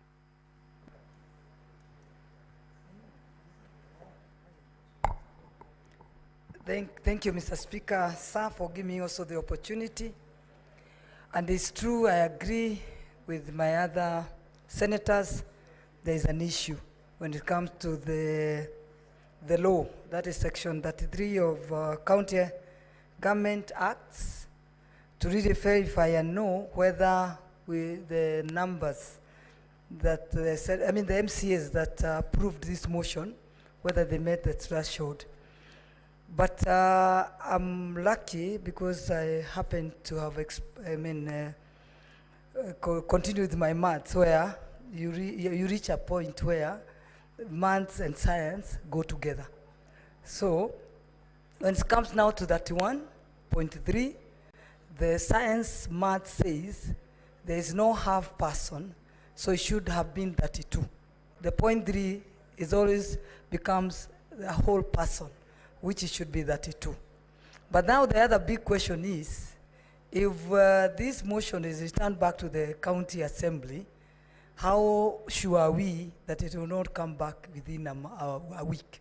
So I think we are now again not very sure whether we are going to save or hurt the people that brought this motion here. But it is true, we've not met the threshold. It should have been 32, not 31. Thank you, Mr. Speaker, sir. Senator Sifuna. Senator Eddy, certainly you cannot rise on a point of order. There is no senator speaking. Senator Lomenan.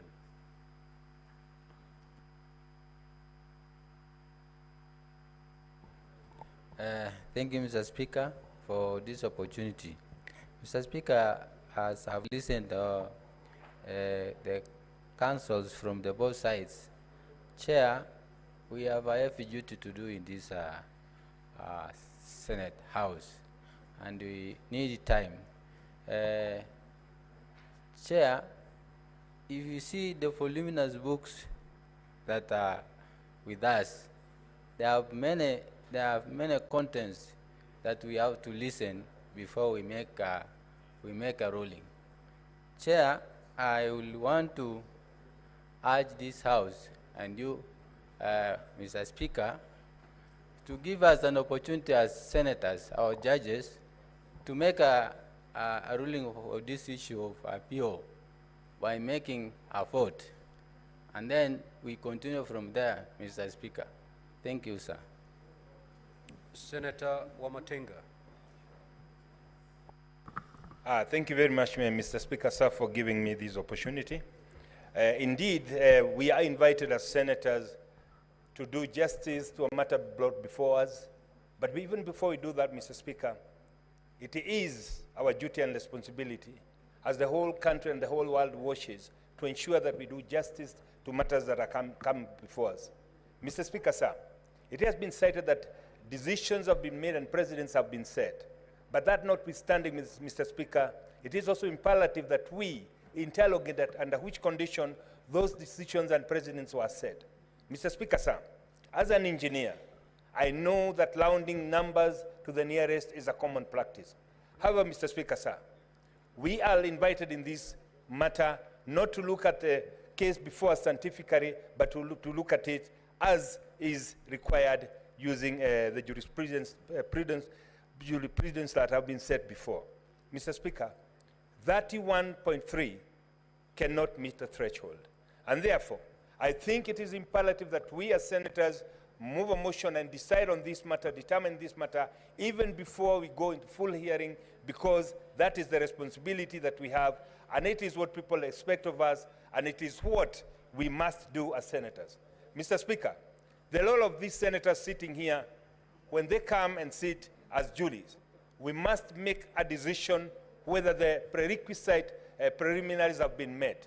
If they are not been met, Mr. Speaker, then we must return matter to the sender so that they can meet the threshold and we can be able to be sitting in a matter that is supposed to be sat for by this House. Mr. Speaker, sir, I submit. Senator Eddy. Senator Eddy. I thank you, Mr. Speaker. Mr. Speaker, what we're invited to do in this House on two substantive POs, Mr. Speaker. One, I cannot belabor, Mr. Speaker. We cannot be gagged by addition of court from doing our job. So I think that one we are in tandem, Mr. Speaker. On this issue of mathematics, Mr. Speaker, you are invited to make a decision which I think that it is the House that should make. One is a practical a question and the other one is a mathematical question. Practically, Mr. Speaker, you cannot have a fraction of human beings reduced to the lower number. And mathematically, Mr. Speaker, I think that it is a question that probably would have needed a judicial review even long before it came to this place, Mr. Speaker. Because constitutionally, this question of 2/3 has never confronted the country. And Mr. Speaker, the only time that we see it, and especially from the cases that has been presented here, is the case for Tana River, Mr. Speaker. So as a House, I think it behooves us to go with the larger question of what has been determined in court. And what has been determined in court as per now, without a judicial review, is the case for Tana River, which then can be the only legal basis and legal framework that then we can be able to use to question this practicality of numbers. But that said, Mr. Speaker, I wanted to urge the House that because this is a very serious issue, Mr. Speaker, and the people of Kericho would want to be heard, perhaps the determination of these two POs should be done with the other substantive issues that have been brought in the House so that senators have got a chance to make observations at the end of this entire process, so that those preliminaries will form part of the conversations and as we go through the charges, and this matter be heard, and then we'll make a determination at the end, Mr. Speaker, because if we don't, then you'll be invited to a very dangerous path, Mr. Speaker, whereby you... Senator Oroba.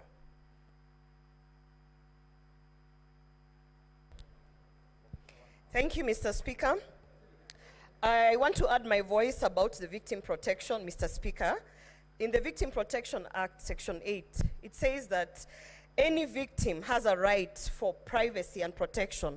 And therefore, because the proceedings here will be broadcasted, Mr. Speaker, I believe we have no choice but to follow the law and ensure that Section 8, Section 10, and Section 11, particularly on the issue of disclosing the identity of the victim, are taken care of.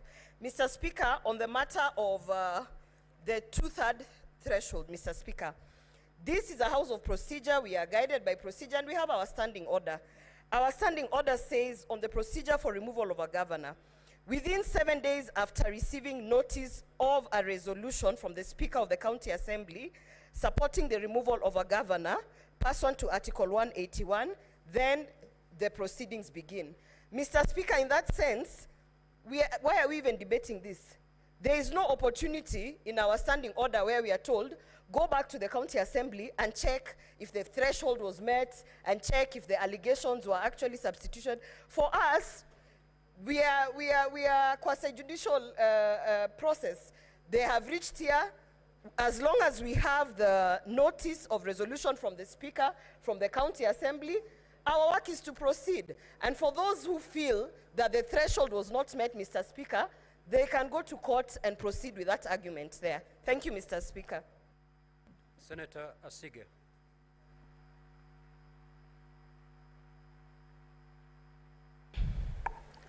Thank you, Speaker. I have two observations to make. It's my understanding that the Kericho County Assembly consists of 47 members, and Section 33 of CGA requires 2/3 of the votes are needed to support an impeachment motion, which means that the County Assembly needed 31.3 votes. And further, if we use the Nkaduda versus County Assembly of Tana River case, we can infer, because of jurisprudence, that a natural person cannot be fragmented into a fraction. And therefore, the logical thing to do, of course, would be to round off the decimal to the nearest round number. And the nearest round number in this case is 31. Speaker, we are here as a quasi-judicial hearing. And I see us, of course, as judges, very, very strongly so in this case. And Speaker, I also see us akin to scientists who have been given the mandate to deal with this case with precision. This is a laboratory, Mr. Speaker, and we are all scientists, and we have been called to make a very fine cut in this, with these POs. Speaker, Science has laws. There is the law of gravity, law of motion, the law of the Mendel's law, the Megan law, several laws, Mr. Speaker, and those are absolute. They cannot be moved. They cannot be wished away. Similarly, Speaker, the High Court has ruled through this jurisprudence that that you should calculate to the nearest round number, and that, Mr. Speaker, is law. It's through a court of law, and I think that we should continue in that way.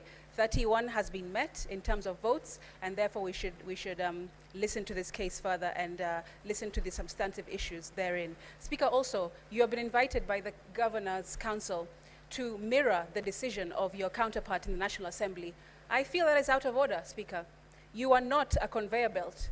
You are not somebody who regurgitates what the Speaker of the National Assembly does or says. You are not a parrot of the National Assembly, Speaker, and therefore being invited to mirror a decision that... Senator Seki.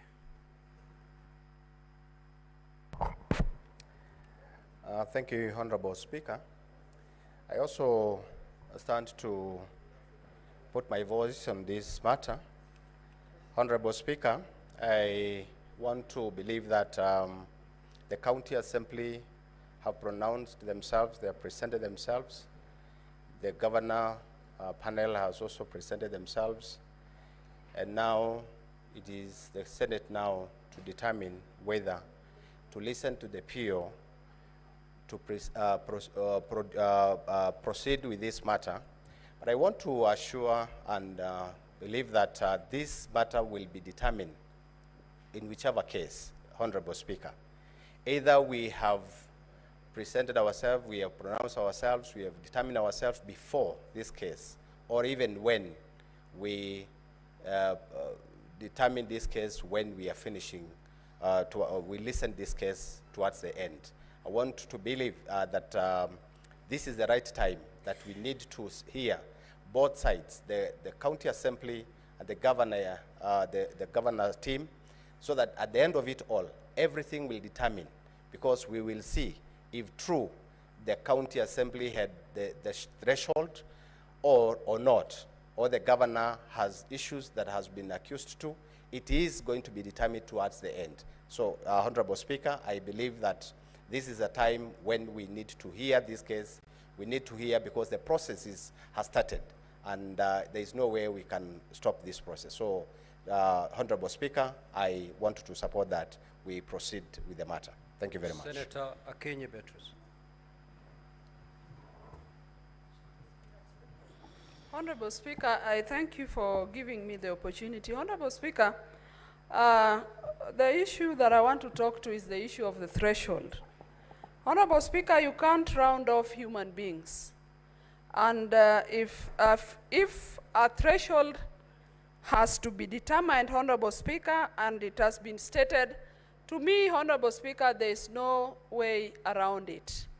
We must look at the issue of threshold, and it must be determined, Honorable Speaker, because we cannot set a precedent that is otherwise. Honorable Speaker, on the PO, if it has to be determined, it is a matter that does not concern counties, and so, Honorable Speaker, I stand guided, but I think all the 67 senators stand to determine, to vote on that. Otherwise, Honorable Speaker, on the issue of threshold, Honorable Speaker, I want to support that the threshold must be met from the word go. Thank you, Honorable Speaker.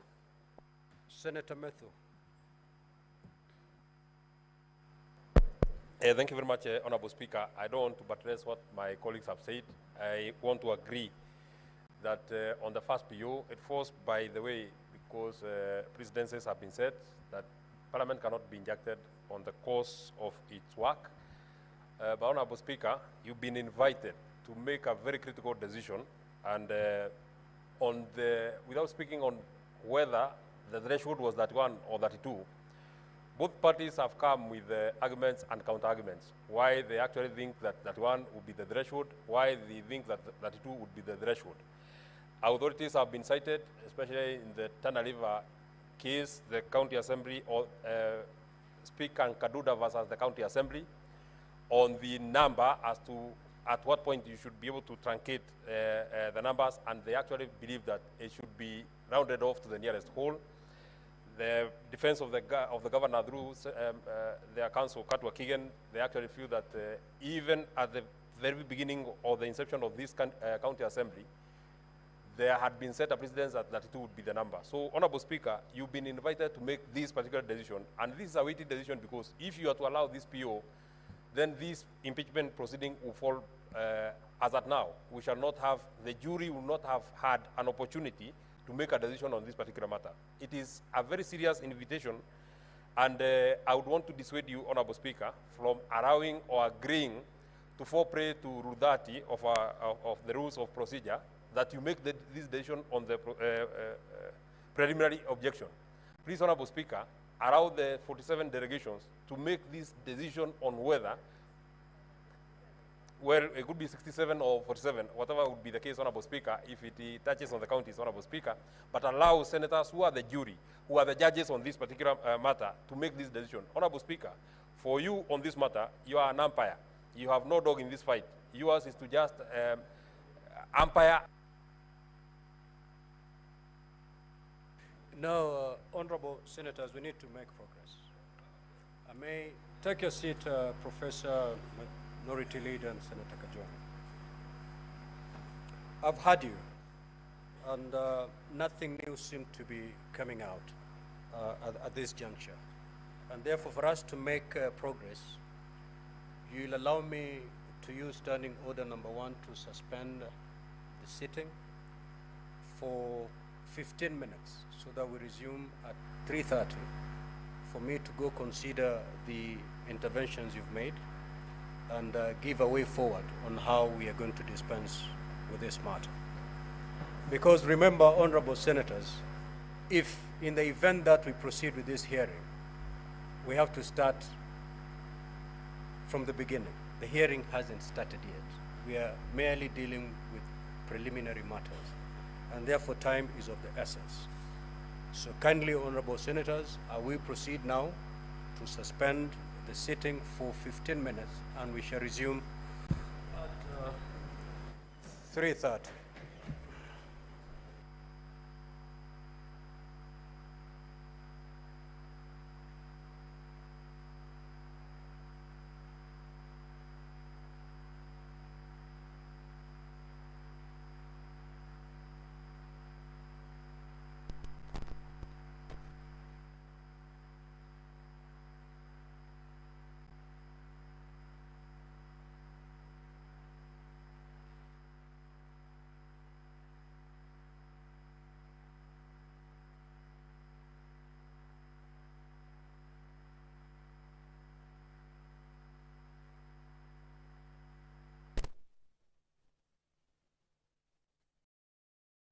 Well, the question of the 2/3, whether that is the threshold was reached or not, still remains unresolved.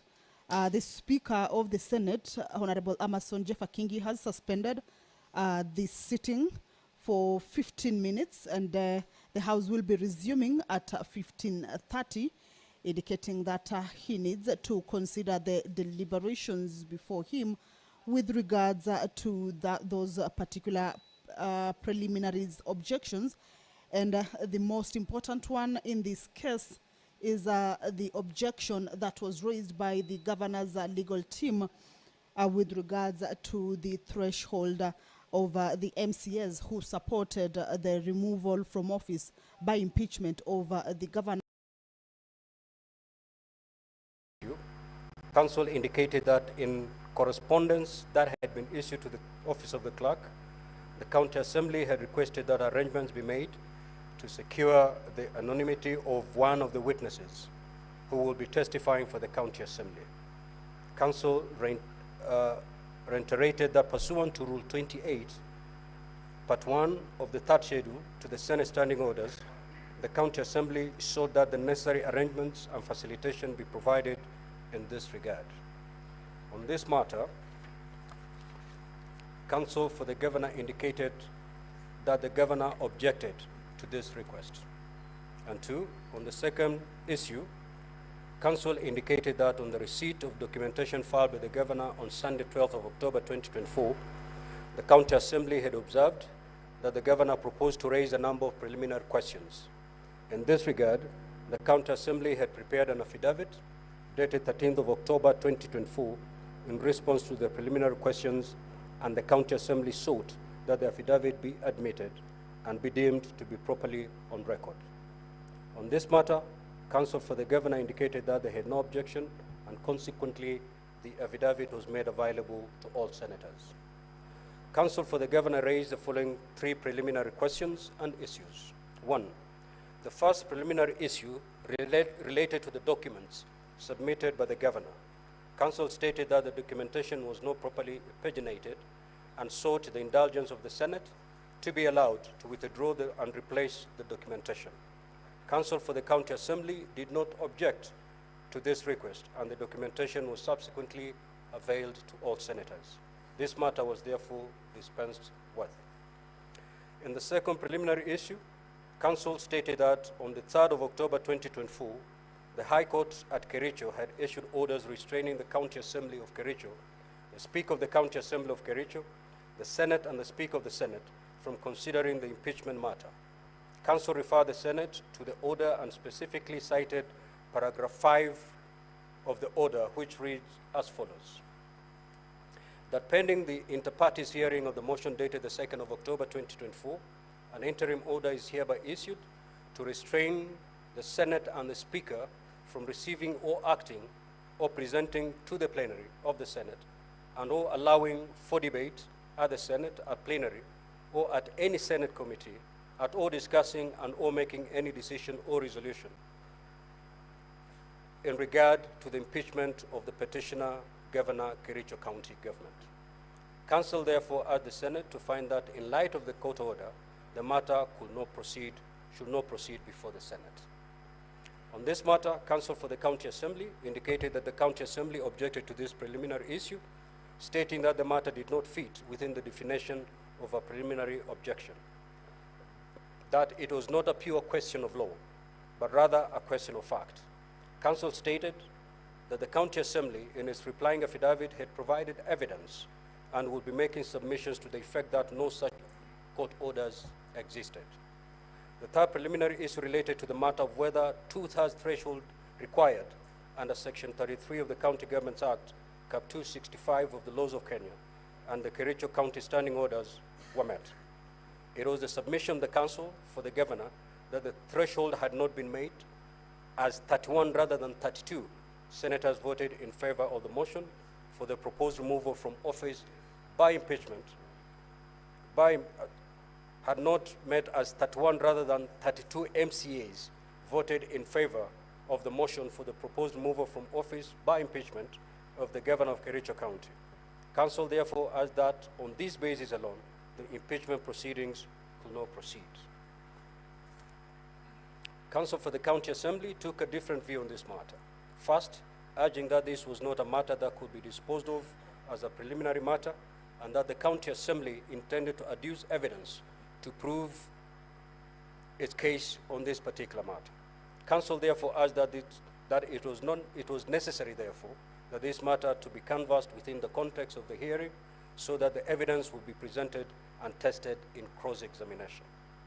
A number of senators spoke to these matters in the morning sitting and in this afternoon sitting. Now, honorable senators, ladies and gentlemen, arising from the preliminary issues and having dispensed with those relating to the submission of documentation, the following are the issues that require determination and further guidance. Number one, whether in light of the court order, if any, the Senate is able to proceed with the hearing of the proposed removal from office by impeachment of the Governor of Kericho County. Two, whether as contended by the Governor, the threshold of 2/3 required at the County Assembly was not met.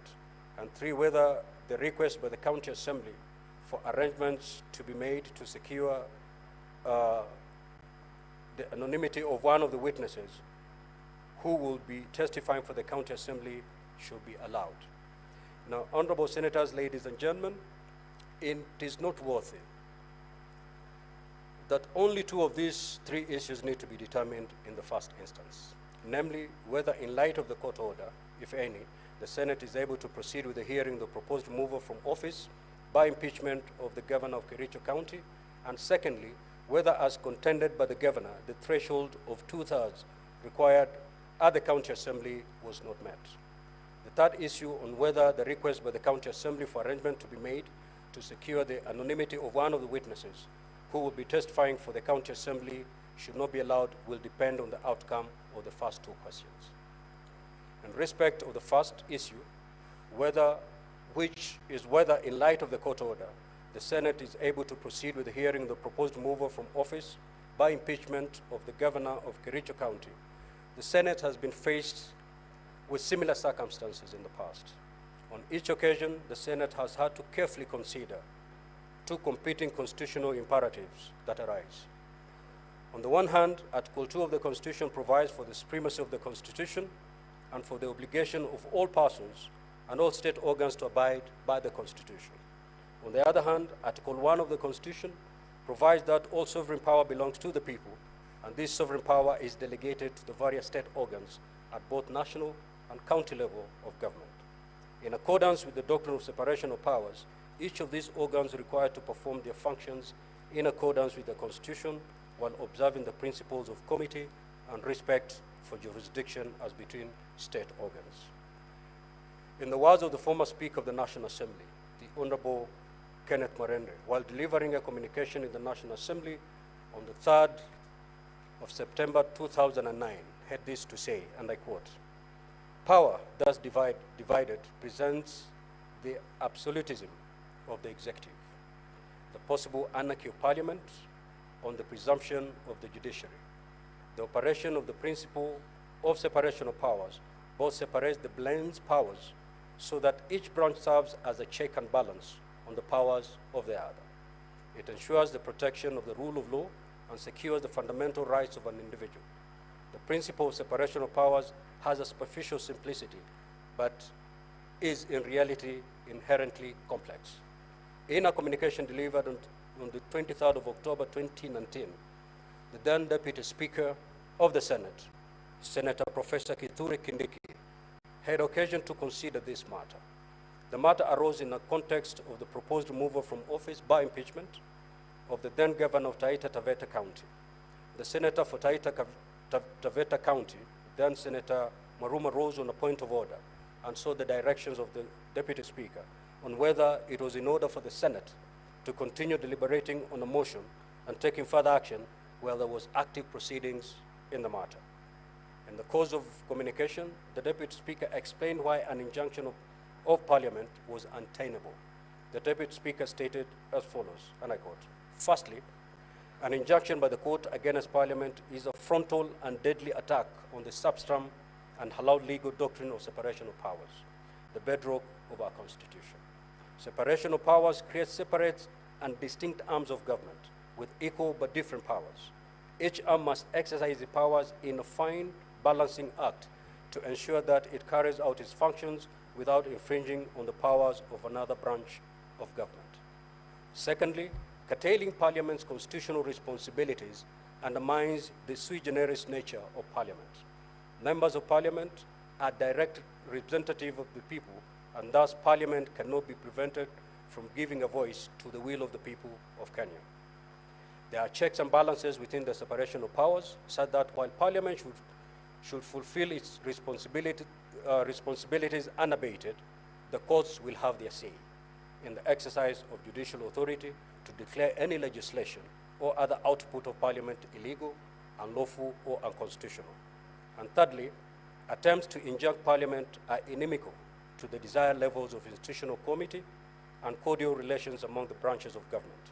Intergovernmental relations survive on interinstitutional respect and difference in a mutual manner on the basis of reciprocity.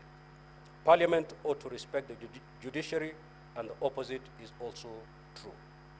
Now, honorable senators, ladies and gentlemen, the Supreme Court and the petition number 32 of 2014, that is Justice Kariuki Mate and another versus Martin Nyaga Wambora and another, 2017, also had an occasion to consider the competing constitutional imperatives and Articles 1 and 2 of the Constitution in what will be described in legal parlance as the locus classicus on this particular matter.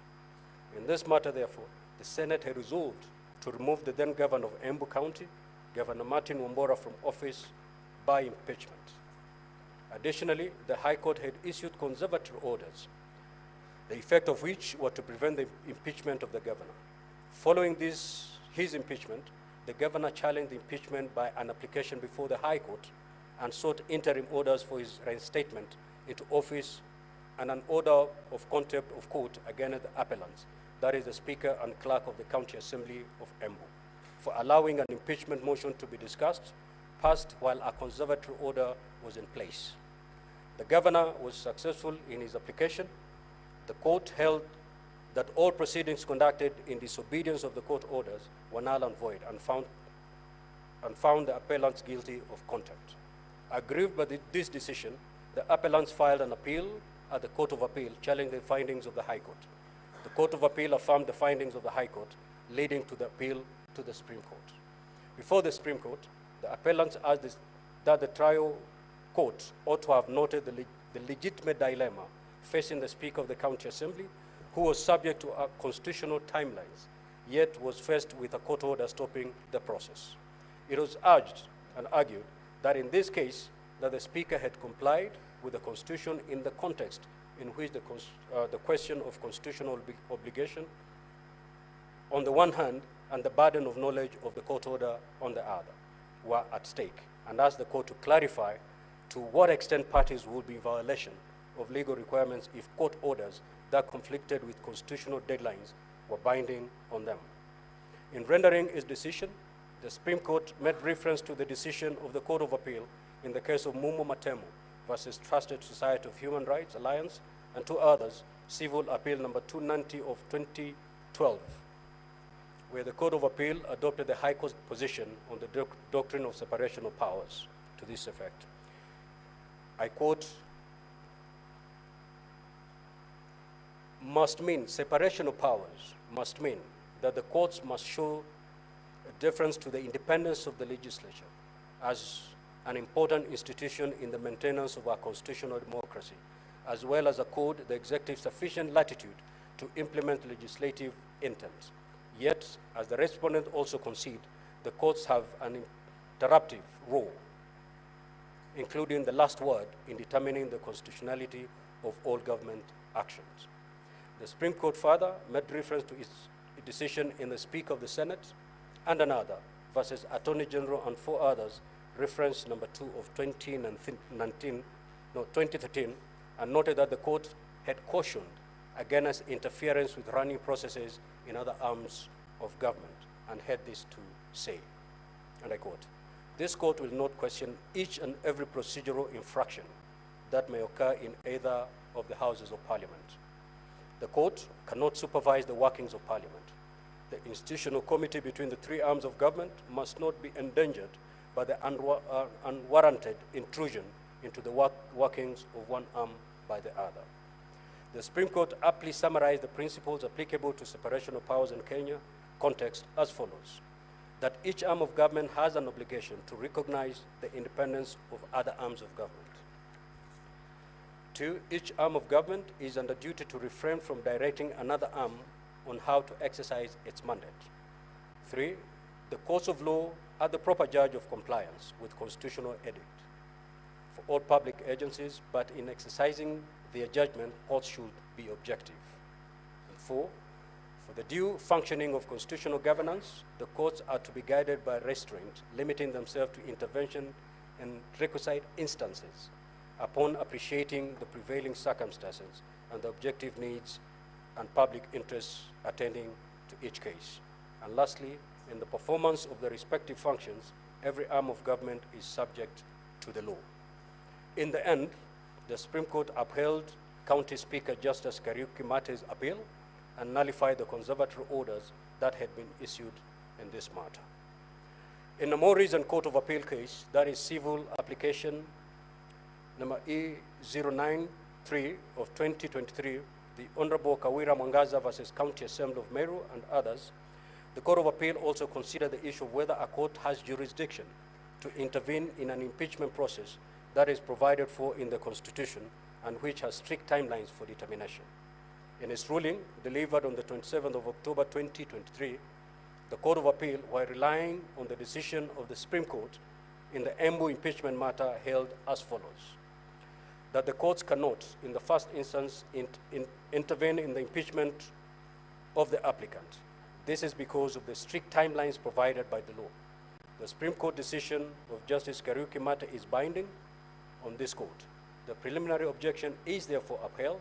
This court lacks jurisdiction in the first instance to consider the merits of the applicant's application, which sought conservatory orders before the impeachment process has run its constitutional and legal course.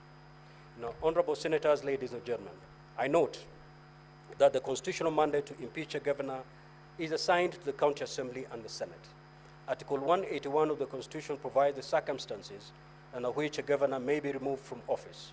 In line with the terms of Article 181(2) of the Constitution, Parliament duly enacted the County Governments Act, Cap 265, which at Section 33 sets out the procedure to be followed in the proceedings for the proposed removal of a governor. Further, Standing Order 8 of the Senate Standing Orders also provides for the procedure for removal of a governor from office. These provisions provide for strict timelines to be followed by the Senate in such proceedings. Honorable Senators, constitutional and statutory timelines cannot be wished away by the issuance of ex parte orders, as this will jeopardize the Senate's constitutional and statutory obligations. Professor Kithure Kindiki, the then Deputy Speaker in the Senate, could not have put it in a better way in a ruling that he delivered on the 23rd of October 2019, when he ruled, and I quote, "I respectively but firmly determine that beyond peradventure, courts of law cannot and shall not stop or attempt to prevent Parliament from undertaking its constitutional mandate. Neither can the judiciary compel any action to be undertaken by Parliament. I rule any injunction in